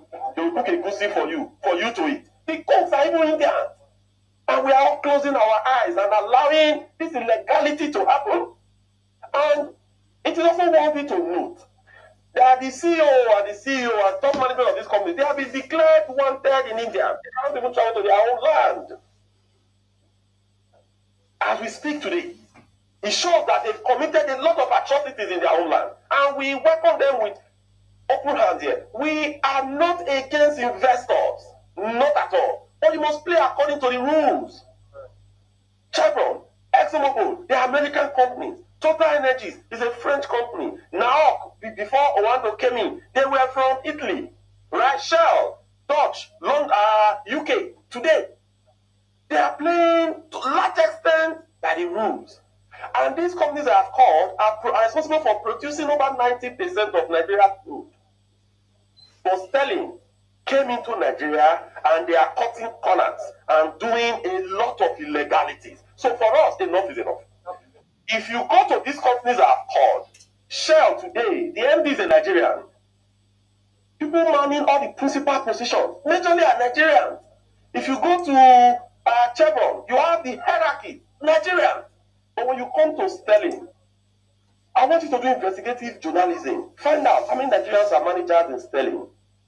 How many Nigerians are general managers in Sterling? I'm not sure you see, maybe outside the HRO manager, I'm not sure you see any other Nigerian in any of such position in Sterling. If Indian could be panel operators, simple operations, that somebody that went to secondary school with 5 credits can be trained to carry out. Vulcanizer, gate man. What skill do you need to be a gate man? But our government, they've all folded their arms and they are just watching helplessly. So for us, we are not helpless. That is why we are here today to let the world know the illegality that this company is perpetrating, and we plan to sustain it. Like I addressed the press earlier before you all came, is that if this is not corrected, this has a propensity of leading to a national strike, where we will call out our members across the nook and cranny of the oil and gas industry in Nigeria. I remember Pengasa, the operations of the entire oil and gas industry in Nigeria is manned by our members. And we call them, but the entire operations will be grounded. So government must act, and the time to act is now. Then also, on our members' welfare, Sterling today is one of the companies in the upstream that have the most abysmal welfare in terms of what they pay our members and in terms of how they take care of the welfare packages in the oil and gas industry. So imagine, our people are paid in nada that has been severally devalued. So imagine how much they pay to these Indians. So one of the ways with which they carry out their nefarious activities is that they will register over 100 companies. So they will bring the 10,000 Indians, they bring them in with these different companies in order to circumvent Nigerian laws. And our government, they are folding their arms and watching them.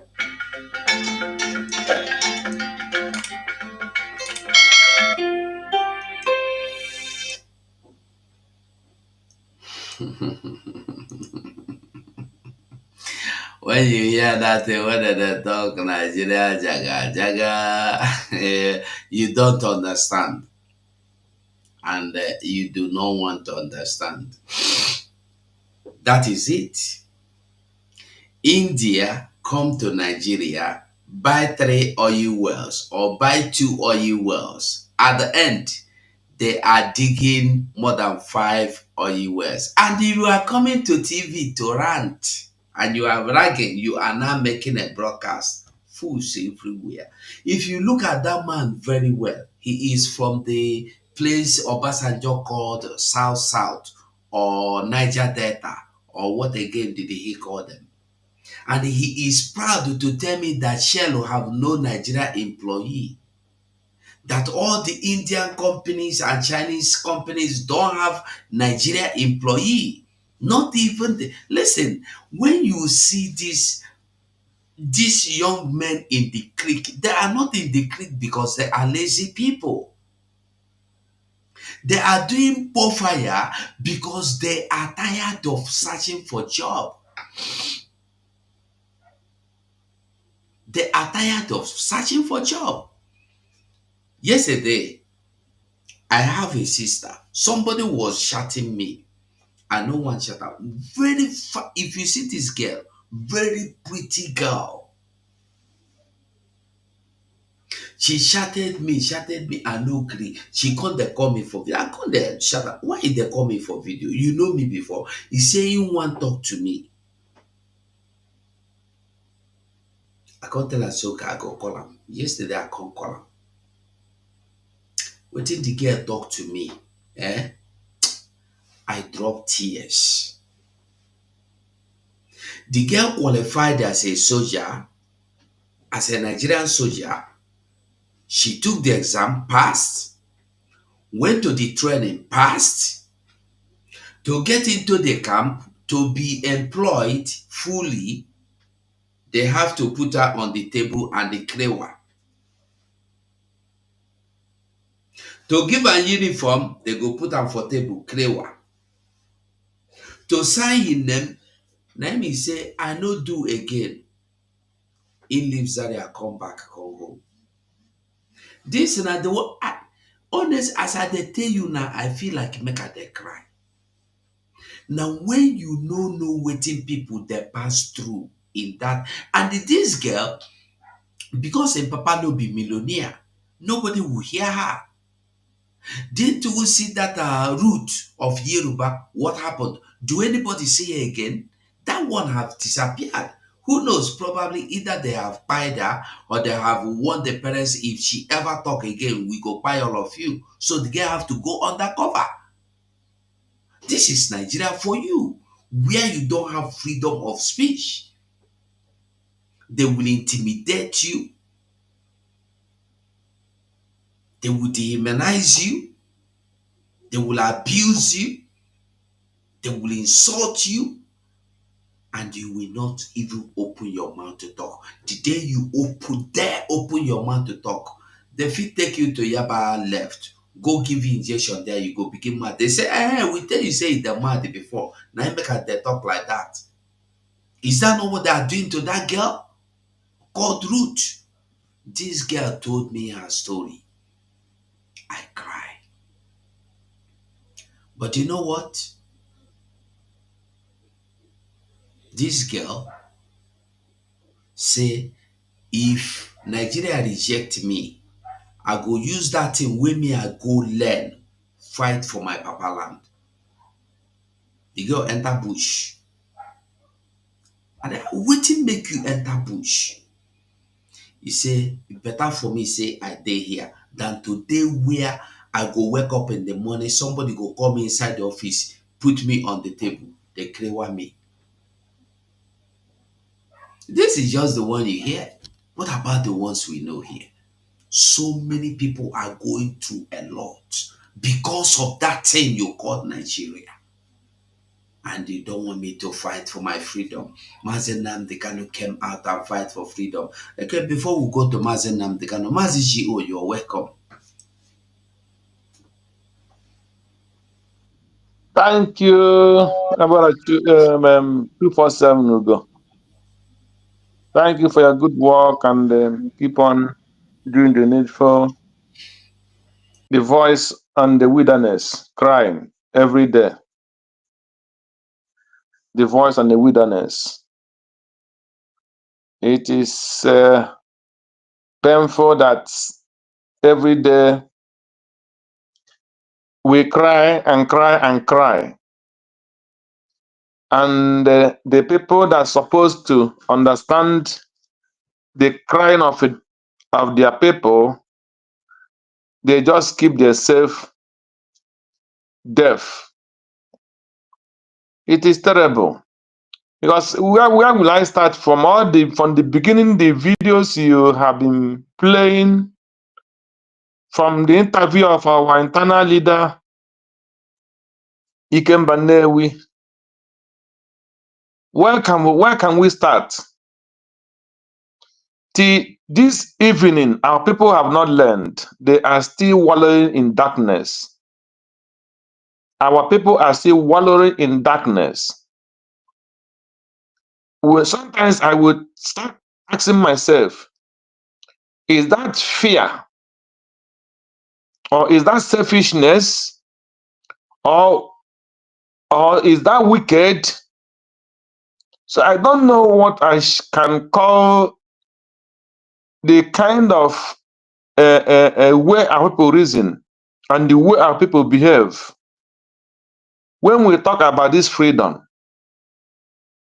It's just when you listen to that interview of Ikemba and what the wife is doing today, you pity yourself that a woman, that the husband take the Biafrans, the Igbo people to war for freedom, and millions died. And Waziko started, they brought Wazike down, and he succumbed. Nnamdi Kanu started, they ganged up against him, and Simon Ekpa picked up from where Nnamdi Kanu stopped.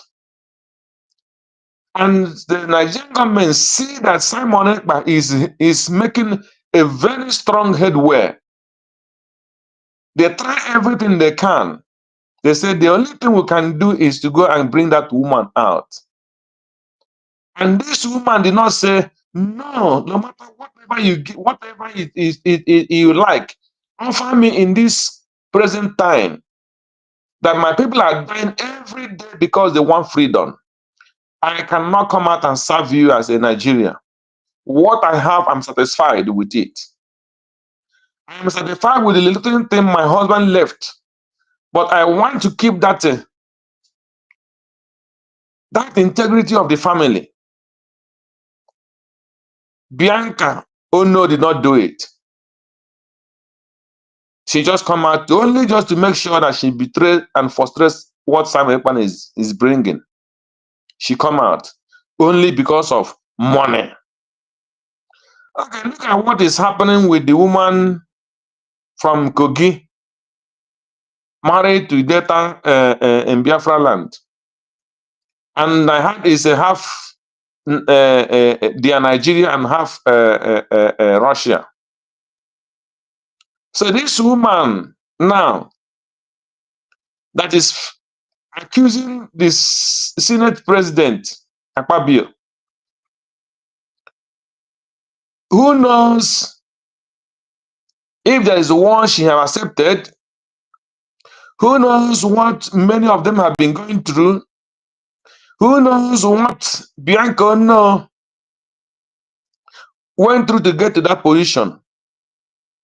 If you watch what the same Akpabio did the day she was presented to the Senate, she started washing her with the praises of beauty, romancing her in the Senate president. So these are the kind of country our people want. And that woman doesn't have anything that called integrity. She is only after money. When she was fighting her family, because after the death of Ojukwu, people were trying to say, the Ojukwu family was trying to oppress her. But now we know that this is the kind of person she is. So the same thing is happening to every single Biafrans that are in the government. So when you talk about Soludo, I started crying for Soludo. Immediately Soludo finished as a central bank governor. I was asking with one Nnewi guy. I was asking, I say, Soludo as a central bank governor, how many Igbo people did he carry along as a central bank governor? If you know, please let somebody tell me. What did Soludo brought back home as a central bank governor? When he went to come out, that time Yar'Adua was still alive the first time, Soludo said that Yar'Adua approached him to come out. So, and then when you watched during the time of when Nnamdi Kanu came, and Nnamdi Kanu told you that for you to become any governor in the East, you must go to the North and pay a legend to them. So remember, when Yar'Adua was still alive, was 2008, 2009. Nnamdi Kanu was still a Nigerian, though. So now Soludo made this comment. So when he was coming out, I told that guy, I said, Soludo is a complete northerner. I was arguing with one priest from Anambra. He said, no, Soludo will make Anambra Dubai. I said, Soludo, I say yes. I said, any person that is a professor that left classroom and research and come into politics, that person is a criminal. I tell him Soludo is not going to do anything. I still stand on that, the same way I stand since he started coming out. I told him Soludo is not going to bring anything to the table in Anambra State. So look at what happened with this drug, this thing. Look at what has been happening in Anambra from not Anambra, for the whole Igbo land. So none of them cannot say this one of them that come and he stand on his feet as a governor of Anambra in Igbo land or in the Biafra land. No one. When Wike was fighting, what do you call him, Buhari, and some of IPOB was supporting him that then. I was telling them here, no, Wike is not a good person because I have family in Port Harcourt and I have something in Port Harcourt. I tell them, no, Wike is not what you people think. So everyone was supporting that then until he did that thing I know and I was thinking that he would do. He started killing the Igbos and he showed his picture totally that he's not Igbo, and he started killing the Igbo only to gain the political position. So if we cry from now till the next 20 years, 30 years, none of them will come out and change.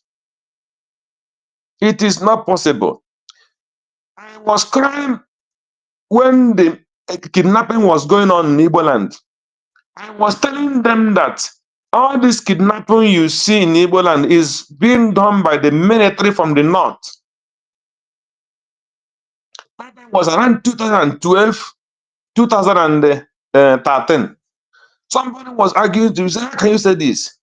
And then I tell me, I know this because if you traveling from Enugu, from Onitsha to Enugu, or from Port Harcourt to Enugu, that I always most of the time when if I travel to Nigeria, if you see what the military people are doing, you will know that it is the military people that is doing all these things, because they will come out exactly from 6:30 to 7 in the evening. They will, every vehicle that come, most of the drivers, they will start doing the hour jump, like those things they will normally do in our place, and they will ransack everything they have. Then from 8:30 in the morning to 9 o'clock in the morning, they will be using children of 10 years old to collect bribe. You will not see the military. They will only sit on their this thing, on their shed. So unless the checking point, those little boys that are selling pure water and the minerals and the coatings on the main road there will be collecting bribe. They will go from one driver to another, collecting money for the military. So that's the way they were destroying the Igbo land. And all these governors and all those Ohanezes, they pass those roads and they see those things, they did not stop them. So now, if you start talking about what is happening in our place, it's terrible. So this is one of the business. If you enter the business, if you start talking about the business aspect of it, that is on the closed head bridge or what this thing because of the drug. There is no way you can tell somebody you're going to in his shop to check fake drug and you close his shop. You close the total shop. So the person you are going to check will not have access of the police or the army of the specialist people that are going to his shop that sells the kind of drug that is in his shop. You close the shop and you drive all of them away. And they go inside there and they think that every drug they found there are fake. And the people believe them. So I'm not saying that people importing fake drug is good, because if you every day there's a story that we had today. There's somebody that came for a Christmas, and the daughter came from abroad, studying abroad, and he after that daughter was supposed to travel back about 2 or 3 days ago. The man said he wants to go back to Port Harcourt to go and prepare for the daughter's going back. When he got to Port Harcourt, he said he has a little bit pain on his chest. They take him to doctor and they gave him injection. That was the end. He died. He died. That's the story. That was how the story. The person that was strong. So you find that the kind of thing that is happening in a place, the fake drug is coming. Yes, is that coming? That is the fact. But the point there is the way that we go for that fake drug. We only just try to push the narrative that the Igbos, every Igbo businessman is doing fake drug, and every Igbo business in the East is doing fake things. So they put that narrative that we are criminals. And everything we do is evil. We are the one that are destroying Nigeria. And they will not do the same thing in other part of the country. So it's not only Igbo people that import drugs. So that is the problem, you see. So what can we say? If you start crying for what is happening, okay, there is one guy they showed today, a university graduate from Nsukka or whatever, a very young man. I don't know if you are the person that showed that today, or I don't know who I come across that young man today. And they say his only son and he died, killed by this thing. So, but the point there, before the death of this little child or the family or any of these things, if you are giving the news about the Biafra and everything that's happening, how we have to get our freedom, they will be, maybe that young man will not understand. The family might not understand this. But now he have entered into the hand of the Fulanis and they killed him. So that is the thing. So where it pains me so much is we, the Biafrans, have not come to understand what we are fighting for. I'm not talking about what Nigeria is doing to us, because what the Nigerians are doing to us cannot stop. It can never stop except if we have freedom. It's unstoppable. So the only thing that can stop it tomorrow is this freedom. So that is why it pains me. I don't have time for Nigeria. I have time. My time is to fight those people who are fighting this freedom, who are attacking this freedom from every angle, especially those people who are still in this battle with us and pretending they are fighting for freedom where they are not for freedom. Until when something happens, they will manifest. So, my brother, it is terrible. It's terrible. The only thing I pray every day to those people who are coming to fight for this freedom, let them be strong. And if you know you are not for this freedom, you better keep out, go out of this thing and stop causing nuisance every day. So every time when the things we're supposed to do, we will not do it. We have time talking for people that to say, bring themselves and say we are fighting for freedom when they are not doing. So they should stop coming out to set up, keep on delaying this freedom we are looking for. So they should give us time and let them go out of the table, and let people who know what they want and what they are coming here to do continue fighting until the freedom come. So that is my message to Biafrans. Let them be strong and keep on supporting what we are doing. Thank you for now, my brother. Okay, Biafra USB, I think you are out again. Okay, quickly, let's go to Mazi Nnamdi Kanu. So if anybody is coming in, they will join and talk whatever it is that we are going through.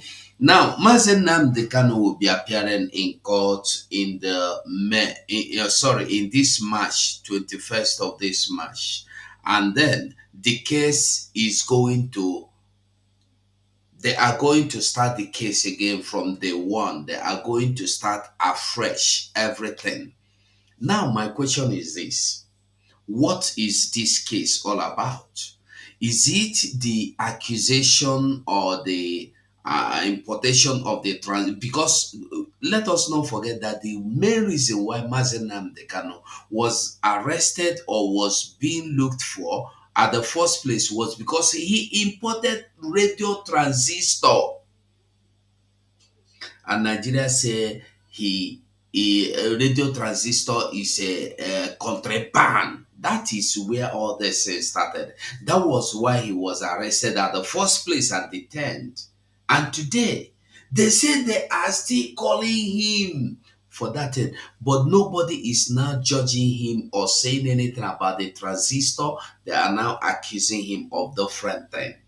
That is why they quickly went and updated and upgraded and they reaffirmed that anybody talking about Biafra is a terrorist. And his group went and seek amnesty in the zoo. His people, Shikedozium, went and seek amnesty in the zoo. Shikedozium can go to zoo now and come back. Why his master is in detention facing terrorism charges. Let us listen to this man before we continue. Time and red flag screaming violation of constitutional rights everywhere, the terrorism case of the state versus the separatist IPOB leader Nnamdi Kanu is due to restart under a new judge. The move brings to an end just one chapter of what appears to be a never-ending story, replete with allegations against the former presiding judge of toxic bias. And as Mr. Kanu and his legal team prepare for this new round under a fresh judge, the stage could be set for a judicial process that may be forced to redefine the delicate balance between free speech and national security in Nigeria. With the government accusing Mr. Kanu of making broadcasts that incite public violence and threaten Nigeria's unity, and Mr. Kanu denying all accusations and insisting on his right to advocate for self-determination, how much can the fundamental right to express oneself freely, as guaranteed by the Constitution, be circumscribed by the need to protect the security of the nation? And if that right to freedom of expression is to be limited on national security grounds, how proportionate must it be?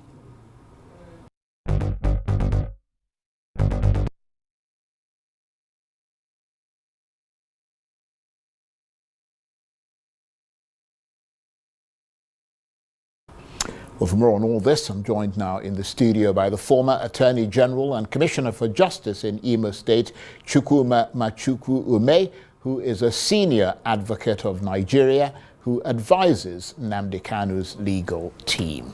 Thank you very much indeed for coming in. Thank you, Noble, Charlie.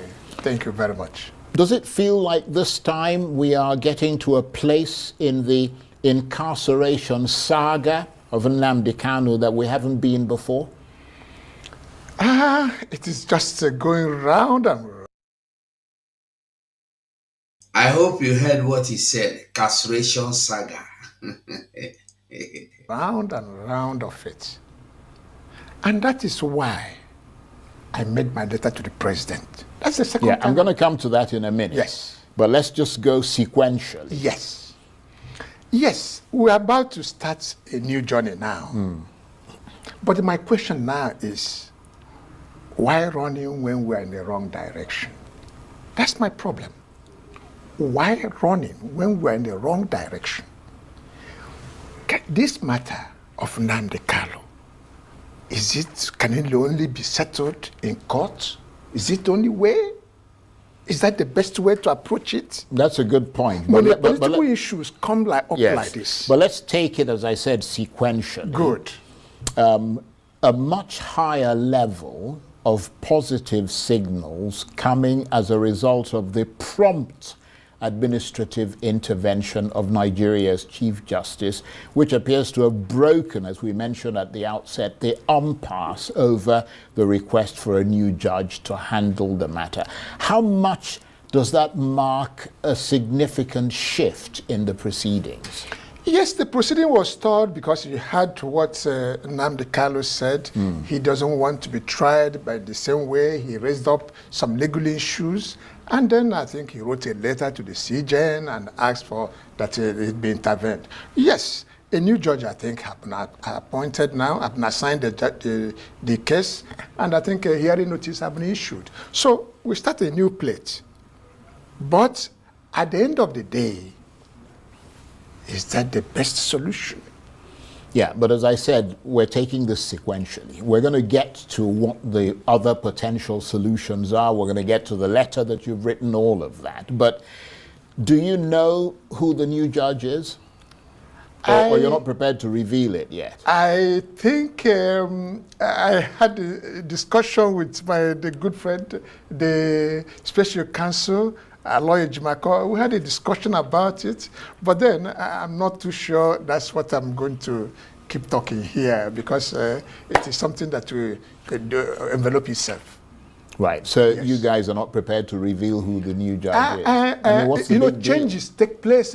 My father told me to live is to change, and to be perfect in life is to have changed often. So until it appears before a judge, that's when we know. Right. We don't know who we said, I'm no longer, please, I'm not interested in this thing. So at that stage, right. It will be unnecessarily. And do you know when the case will now resume under the new judge? Because one assumes that he or she... Okay, we heard that part. We heard that part, and we heard it very well. Quickly, Rose, the thing has been taking you in and out. Rose, I don't know if you are there. Just take the mic and go on. Rose, can you hear me? Yes, Mr. Go. I'm just very happy, joining you this evening, despite the fact I just came back. Anyways, you see, I've often told people that Nigeria can never work. It can never work. Nigeria is not a country.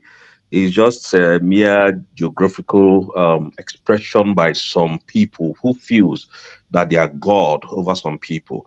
Now, all this thing that they are doing, the government of Nigeria is doing to the Igbos, trying to intimidate us by, using Mazi Nnamdi Kanu for political game and political jamborees and all of that, will never work. It can never work. I want to remind them that whatever they are doing today, that we have already known what the end part will be. Our leader never committed any crime. You went as far as kidnapping him from Kenya. Extraordinary rendition him to Nigeria without subjecting him to any international trial from Kenya. You broke the law.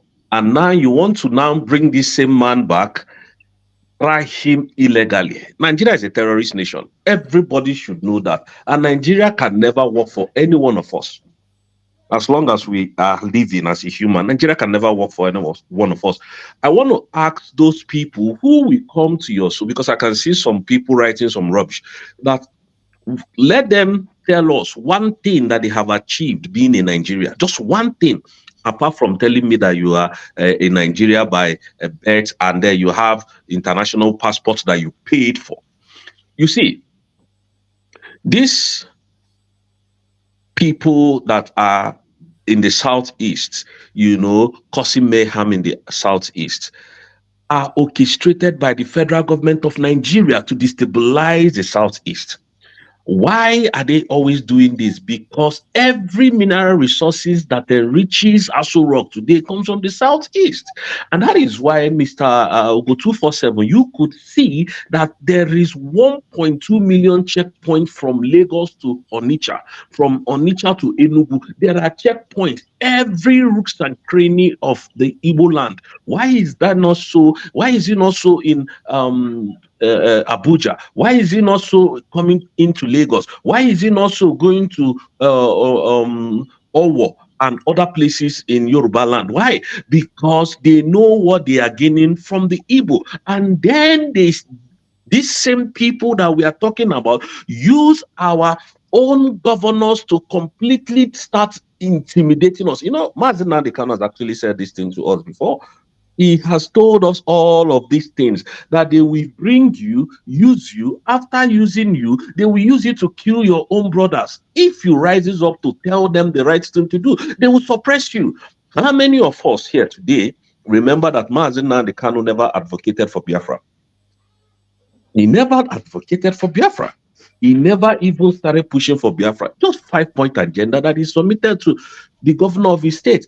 These are what I want from the federal government of Nigeria. Do this thing, bring infrastructure to the southeast. Let us enjoy what other countries are enjoying. We do not have good roads. We don't have seaports. We don't have employment. Unemployment rate in the southeast is very high. We need to dredge our what is it called? This our long bridge, Onitsha bridge. We need to dredge. Yeah, the seaport, so that we could have, you know, economic growth in the southeast. That was what Nnamdi Kanu was agitating for. Before you and I close our eyes and sleep and wake up the next morning, we heard that Nigerian terrorist army went to this Nnamdi Kanu's house and started dancing Operation Python dance, where they gunned down almost 28 people, which the father and the mother, you know, was unalive because of that, you know, trauma. And this man now said, okay, at the end of the day, this is what I want for my people. And you went as far as Kenya. You see, Nigeria can never work. So there is no need us staying here to preach one Nigeria. We are not here to sugarcoat it. We are here to tell them the way it is. If you can agree with me that the same thing that the Northerners have been doing to us is what they are doing to us up to today. Shebi, before they said it was Simon Ekpa that was the problem of the Southeast. So where is Simon Ekpa today? Has that problem subsided? No, it intensified, it increased. You see, and that is why Gumi could come and tell you, and is still working free today, use Igbo to kill Igbo. That is what Soludo is doing. That is what Governor of Enugu is doing, so that they will show to them that we are loyal to you people. I don't know why you people don't get it. We cannot. Listen, we live in the Western world. We know how the Western world runs. We know how economy here is. I've never come into my house and then there is power failure. For how many years I've been living abroad? So why can't we have all these things in our country called Biafra? These people does not have natural mineral resources, but yet this place is in fact, this is heaven on earth where we are. Why can't we have those things? And yet Nigeria said to be one of the most, you know, most respected and most, you know, recognized country in the whole of the world. And then we are here, you know, from one election to the other. Somebody will tell you, grab it, snatch it, and run with it. And that same person is the president of Nigeria. And you want us to be clapping. Nigeria can never work. I keep telling people, and this is what we are here, Go 247 is here now, trying to break it down for us, that it was not all about Simon Ekpa. It was not even all about Kanu. It was all about take them out of the equation and now infiltrate their land. And that is what is happening. And when Simon Ekpa was telling us, people like Madubugu, people like Ejiofo, the former, what is it called? Lawyer to Mazi Nnamdi, all of them started writing, oh, Mazi Simon Ekpa is destroying the Southeast, including that man from Brekete. All of them were talking rubbish. Today, the unaliving is so much in the whole of the Southeast. Why did they go mute? Why is no radio broadcasters broadcasting this thing? And that is why we have told them we are no longer interested in Nigeria. It is not by force. We are no more interested. At the end of the day, what did they do? When they saw that, okay, Simon Ekpa has been called in for questioning, what did they do? Biafrans, what did they do? Nigerians, what did you people do? You quickly run and got a court order. Label IPOP a terrorist organization, brought the court order and said, oh, on the 10th of February, Mazi Nnamdi Kanu should appear in court, so that you can use that against him and proscribe him as a terrorist organization and then crucify him. This was the same people, the same man that Bianco Olowu ran and said, oh, if not for the activities of Simon Ekpa in the southeast, Mazi Nnamdi Kanu will be released. We are talking to President Tinubu, the illegitimate president, because I don't call him president. He's not worth to be a president. Oh, Mazi Nnamdi Kanu would have been released. What is happening today? Today is a different story. It is no more releasing Nnamdi Kanu. Thank you so much. It is no more release him. It is all about crucify him now. Are you people getting the picture? When people like Ugo 247 and all that meanwhile Biafrans come here to teach us what is happening in the land, you call us a terrorist. Now, the same man who called me a terrorist, who went to proscribe me a terrorist, the Igbo race a terrorist, the son is now sitting with Gumi. I hope you people know who Gumi is. Gumi is a terrorist negotiator for Nigeria.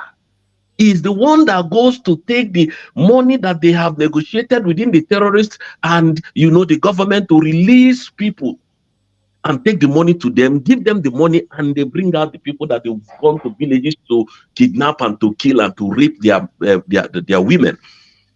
That is who Sheyi Tinubu, the son of your illegitimate president, is sitting with.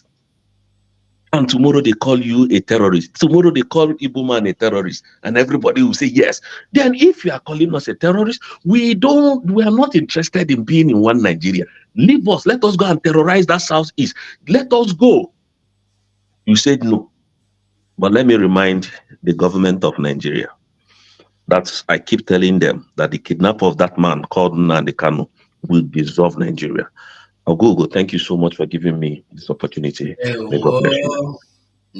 Thank you, Rose. Thank you so much. Mazi G.O., General Overseer, I don't know, do you want to say?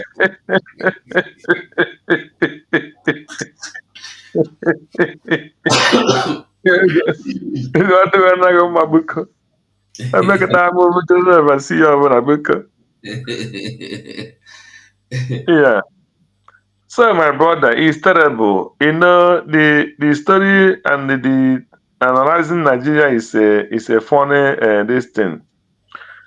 Look at now, they are bringing a new judge, and look at this person, this a country who, after the rejection of the old judge, they are bringing a new judge, and somebody appear on the studio, on the national television studio, and he's afraid to mention the name of the judge that's supposed to come and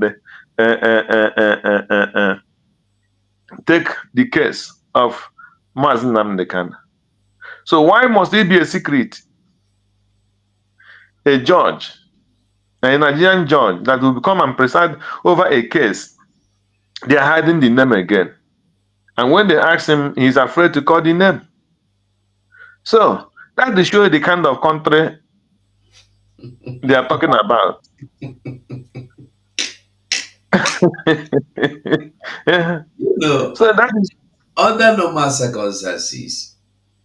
If a court assigned any judge to any case, it's no longer a secret. That judge become open.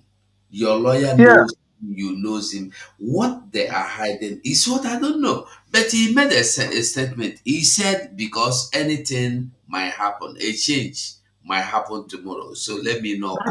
That means the rumor we heard that the judge have refused to take on the case might be true.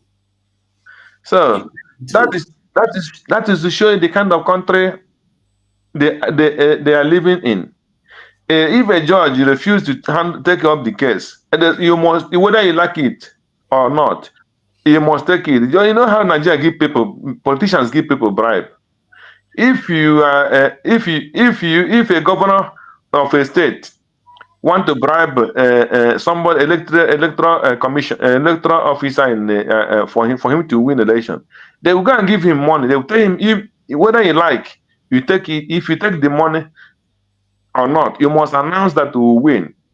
Unless if you don't want to be alive, you must receive this money, and you must and they must say that we are the winner. If you like, you take money. If you don't like, take money. And if you don't take the money, you have somewhere, sometime in the past, committed yourself. They will bring it up and you will go to prison. That is the country for you. So if they come to bribe you, they'll tell you it's better for you to take the money, because whether you take the money or you did not take the money, you must announce that I win this election. So, so that is Nigeria for you. So his life will be at stake. So either you like it or you don't like it, the money they must put it in your mouth, you must eat it. So that is the way Nigeria road. That is the country for you. So you know, when you start thinking about the country, why it pains me so much is because our people doesn't want to stand up.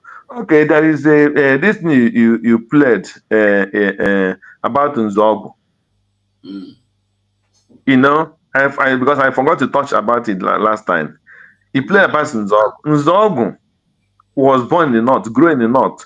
He was more north than Igbo. So, and then after this coup, Nzogu was arrested and put in the prison. And who arrested Nzogu? I think it was Igbo people that stopped Nzogu and put Nzogu in the prison. Igbo people stopped the coup and arrested Nzogu and put him in prison. Yes. Which is aggravacy or what? So, and now, yeah. So, and now, after all these problems escalate, become a kind of war, then they release agreements to say, come on, let us fight for Biafra and go home. Let's separate this country. They release him from the prison instead of him to use his experience as a military general that he is and start to fight for his people and be free. Instead, what did they do? What did he do? He used the people he will use and start fighting both Biafra and both Nigeria, because he wants to still go and be on the top, to be a president of Nigeria and bring the whole Nigeria. Not that he want to be in, he want Awolowo to become the head President. And that is the thing. So he was still fighting for somebody who have even turned against his people. So that is how stupid our people is. Our people are too doomed. Okay, at the end of the day, they killed him. They got him and arrested him and take him to the north. Say, we will not kill him this place. We must take him to the north. He belonged to us. We will kill him there. His blood we must suck in the north. They took him there and they killed him in the north. Now, after killing him, the war break out after after this war. After they finish the war, they come and tell the Akpan people, Asaba, Abo, the rest of them, you people are stupid. Why must you be fighting for Biafra? You people are not Igbo. You people are not Igbo. And they bought it from the Fulani that they're not Igbo. When they have killed their brother and term it Igbo kill and kill all of them and kill all the Igbos and tell you that it was Igbo kill. When the war finished, they want to divide, because Ojukwu was from the other side of Igbo after the bridge. They tell you this war was from this bridge. It was from this bridge. You people are not Igbo, but they have killed you, and these people doomed. They bought the very thing they sold to them that they are not Igbo, and they hold it till today. After they have killed you as an Igbo person, they did not spare you, even after they have killed that in Zogu. That is, you find that our people are very doomed. I don't know how to rescue Igbo people. I don't know. I don't know. Sometimes if I think about all this, I say, why is our people so stupid and so wicked that they cannot reason? So it's terrible. It's terrible. Okay, when you there is since last throughout this suicide last that was since last week to this last week Thursday, Friday, or Wednesday, Thursday, Friday, or whatever. Choose Survivor have been playing this Ubuta panel case. Ubuta panel this thing. So, and in this Ubuta panel, we have been analyzing all this while. In this Ubuta panel, you find out that Nigeria is so divided. Even Nigeria was not as divided as it is now. And that is about 1999, Obasanjo said that Ubuta panel, 2000. Then you find out inside that panel that Nigeria can never work. And they're still deceiving themselves till today. And they say there is a question they asked Chukwumerije in that panel. The Fulani man asked Chukwumerije. He asked Chukwumerije, do you think that Nigeria is having about 44 and something ethnic group? So what do he think about that? He said what he think about that 400 ethnic group. Which one? What? But the answer he gave that he was still giving them that Nigeria will work. That was his answer. That Nigeria will work even with that 400 something ethnic group. Because in that very Ubuta panel, you ask, why did the Igbo people not use that opportunity to raise issue for referendum and let's discuss if we want to be one Nigeria or not? Then none of them did it. Will not, because they are slaves already. They have given themselves over. Jesus Christ. You see? And this man was kind of using that opportunity to ask him that kind of question. If he will raise such an issue, he dodged it and tell him that Nigeria will work, but we have to go on the federal whatever he call it to make sure that it work. Have it worked from 25 years now? It didn't work, and it will not work another 25 years.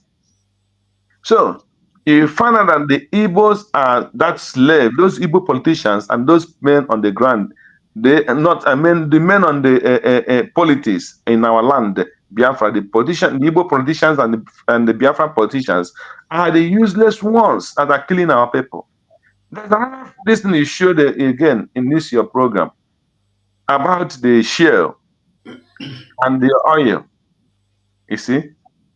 Now, and he was talking, the man that was doing that was speaking on that program. He was supposed to be from South. Then the question is, those South people that are coming to complain that Indian man or whatever, he have 2 wells, but he's operating on 5 oil wells or something like that. Go there, you as an Igbo man. Go there, half oil well, half.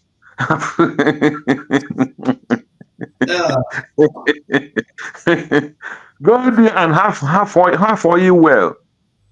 They will put it fire. They will put it fire to make sure you as an Igbo person that your oil well will not work.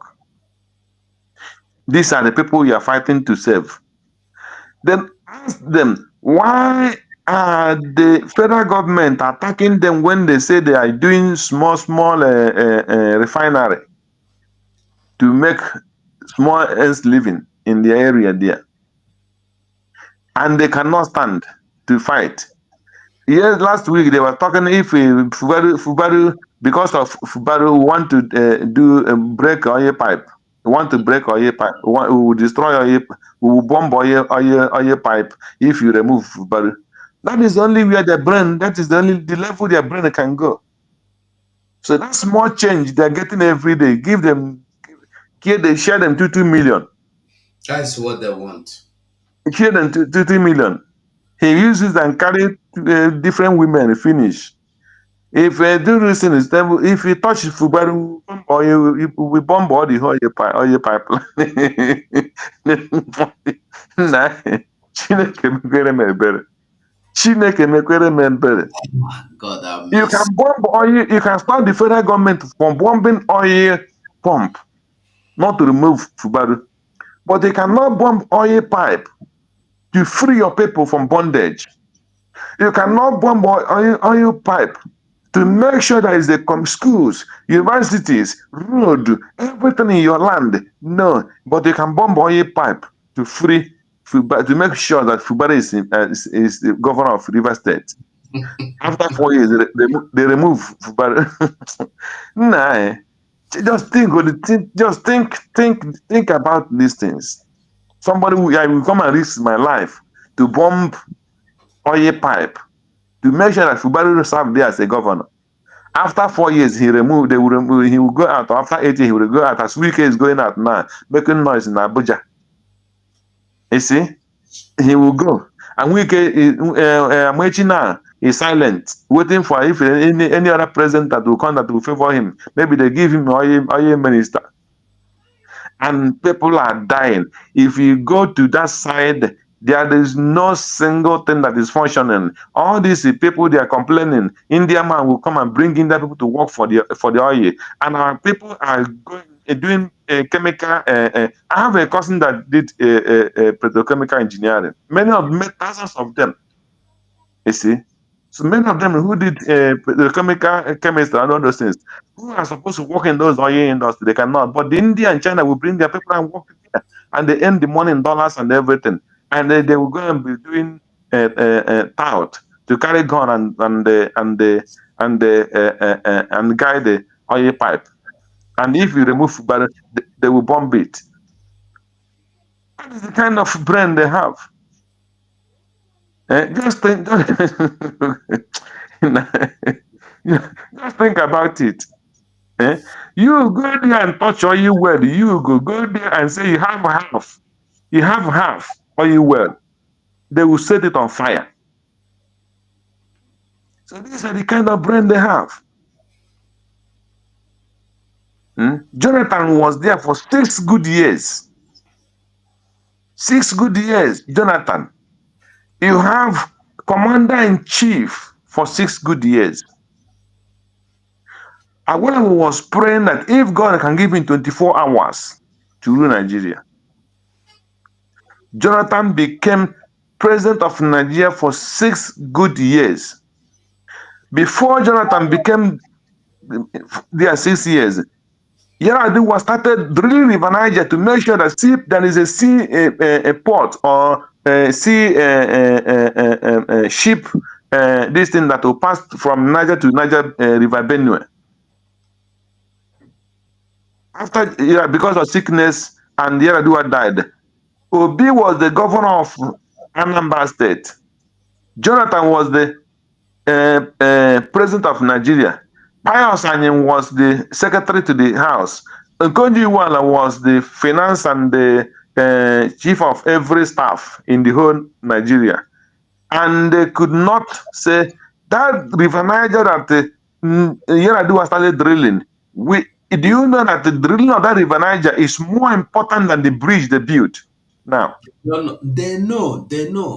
The people that are building the bridge, they don't want you to have River Niger. They don't want you to have water. They don't want sheep to come there. They're nothing. They don't want anything. So, you see? But they were drilling, but Yar'Adua started it. So why didn't Obi as a governor and the Yar'Adua and the Jonathan that was also supposed to benefit from it and make sure that the Calabar port work, River State work, Ware port work, and they drill that River Niger, and now people would not be going to Lagos to do boy. 6 years, Jonathan, the Fulanis make sure they throw him out. And now they're calling him to come and become president in 2027.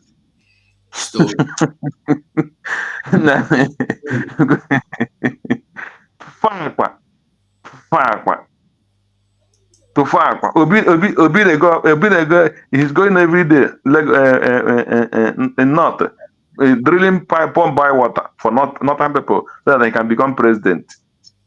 And you have opportunity with Jonathan to change something. You could not do it.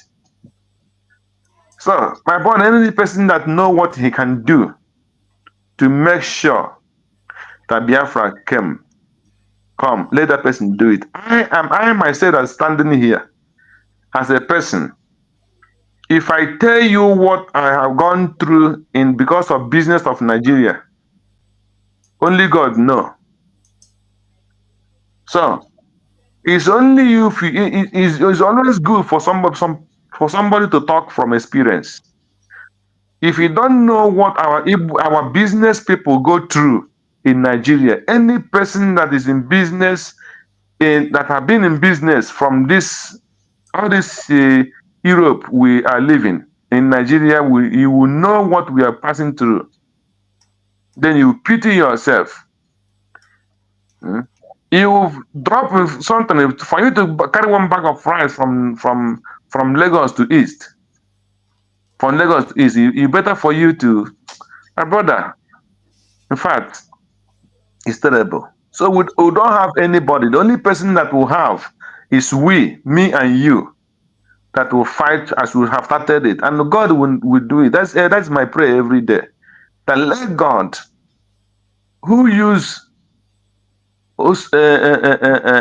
Lodugard to tie Nigeria together, let God use His hand to untie that thing that Lodugard tie. So let every person go home. That is the only thing that can save us. I'm telling you. Otherwise, we will all perish. We will all perish. So it's a pity that Nigerians the Igbos and the Biafrans are still sleeping, and still dragging some calling us terrorists who are still fighting with us. So it's terrible, Ugo. It's terrible. It is well, my brother. It's Thank you terrible. so much. Thank you so much. We have tried 2.5 hours. We know they sleep here. We know they only those who know how to sleep there, they sleep. They know what they look for. As for we will come and pass the message and then we'll go and get our rest. Tomorrow is another day. So make I quickly go try and do one or two things and retire for tomorrow to come. So Biafrans, I beg, try and like this video anywhere you are watching us from. And they try and they be on the space. Always. There are always programs going on the space. People are hosting spaces. Biafrans are hosting spaces. Try and be part of this movement. Now, just now, be part of what we are doing. I beg every one of us. I beg every one of us, please. Okay. So I will stop this program here. So thank you so much. If you Okay. are Okay. still doubting, that what we are doing is fake, well, you are free to join whoever you want to join. But when result blow or when siren or alarm blow, we go know. But the truth is that follow who know road. The same way we have been telling you to follow who know road right from the day 21 till today, 2021 till now. I will still advise you follow who know road, to follow your mind. Like I said, it's not about, I don't see this Biafra as a personal thing. I see it as people that are doing what they want to do or what they believe is best for them, because everybody doing anything today know why they are doing it. If they tell you they don't know, it's a mistake. When I come here today, I sing praises of you, and tomorrow I stop singing. I'm singing. I'm talking bad of you again tomorrow. That means yesterday I was targeting for something. Either I got that or I did not get it. Then I move on to another side. Mandela said something that a principled person is somebody that makes a statement and stand to defend his or her statement. But when you say, hey, you are handsome now, and the next, you are handsome, I want to be your best friend. And tomorrow, you say, that one be like, that one is more handsome than you. I beg you are no longer you are not principled. We must learn to stand on what we believe. Don't let anything push you around. Don't be pushed around. No. Today you want to follow USB government. Today you love the Bogota, or today you love the Bogota. Before the down, you have heard Dr. Ngozi Arabaze. She has become a terrorist. She has become an evil person. She has sold Simon Ekpa. She is working with the Nigerian government. Only the same person you love now again you heard. Dear friends, be wise. Mazi G.O. Yes, let me greet Biafrans and tell them good night and encourage people to continue where we are. There is no going back. There is this thing that the Polo said. He said there is difference between capital B and no questions on Allah. So it is obvious. If you see truth, you will know truth. You cannot come and tell me that somebody stole Biafra money. You cannot come and tell me that somebody fought against the declaration of Biafra. You cannot come and tell me that somebody bribed medias and even you at a point you refused. You cannot come and tell me that somebody bribed the men on the ground, the Biafra armies, and they changed their mind. You cannot come and tell me that somebody told the men on the ground not to fight. That is why we are having problems. And today, they haven't listen. You cannot come and tell me that Ngozi Arabaze was the woman who fought and made sure that the Biafra was declared, and he did it. Even though when they wanted to stop him, you cannot come and tell me that people wanted to make trouble and fight so that police will come in Finland and that their Biafra would so that there will be no declaration of Biafra. And then at the end of the day, and the Biafra succeeded. You cannot come and tell me that you stand with Dr. Ngozi Arabaze and make sure that Biafra was declared and she did the right thing. You cannot come and tell me that Dr. Ngozi Arabaze had meeting and where the PM gave her to be the person that will represent her, and the attorney was there, and the Ogenkere was there, and who other person was there? There were 4 people that was on that meeting, and everything was confirmed. You cannot come and tell me that somebody will come and tell me that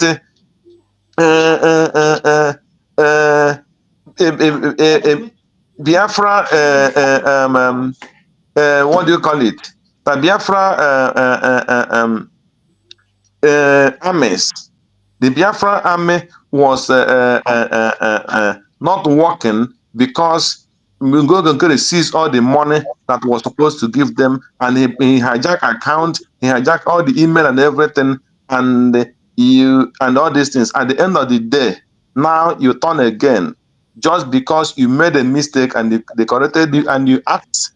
You said you are sorry, you apologized. You apologized. And because they say a lot of people were against you in that your mistake, and the people want to see that you really change, you turn against the government. And today you are calling the government that a woman that declared Biafra, and the Biafra everybody recognize, and you are calling that government a terrorist government. And you think any reasonable person that will follow you. Let's see if that person have never been coming for Biafra. Any man that have been coming to fight for Biafra can never listen to that kind of person. If you listen to that kind of person, then you don't have anything that called integrity. That is my message to you this night. Thank you, about the Kachifon. Thank you so much, and a good night, dear friends from here. Bye. You must go and listen to Simon Ekpa, who is doing a very fantastic job. Very great job that Simon Ekpa is doing. Very, very, absolutely fantastic job that he's doing.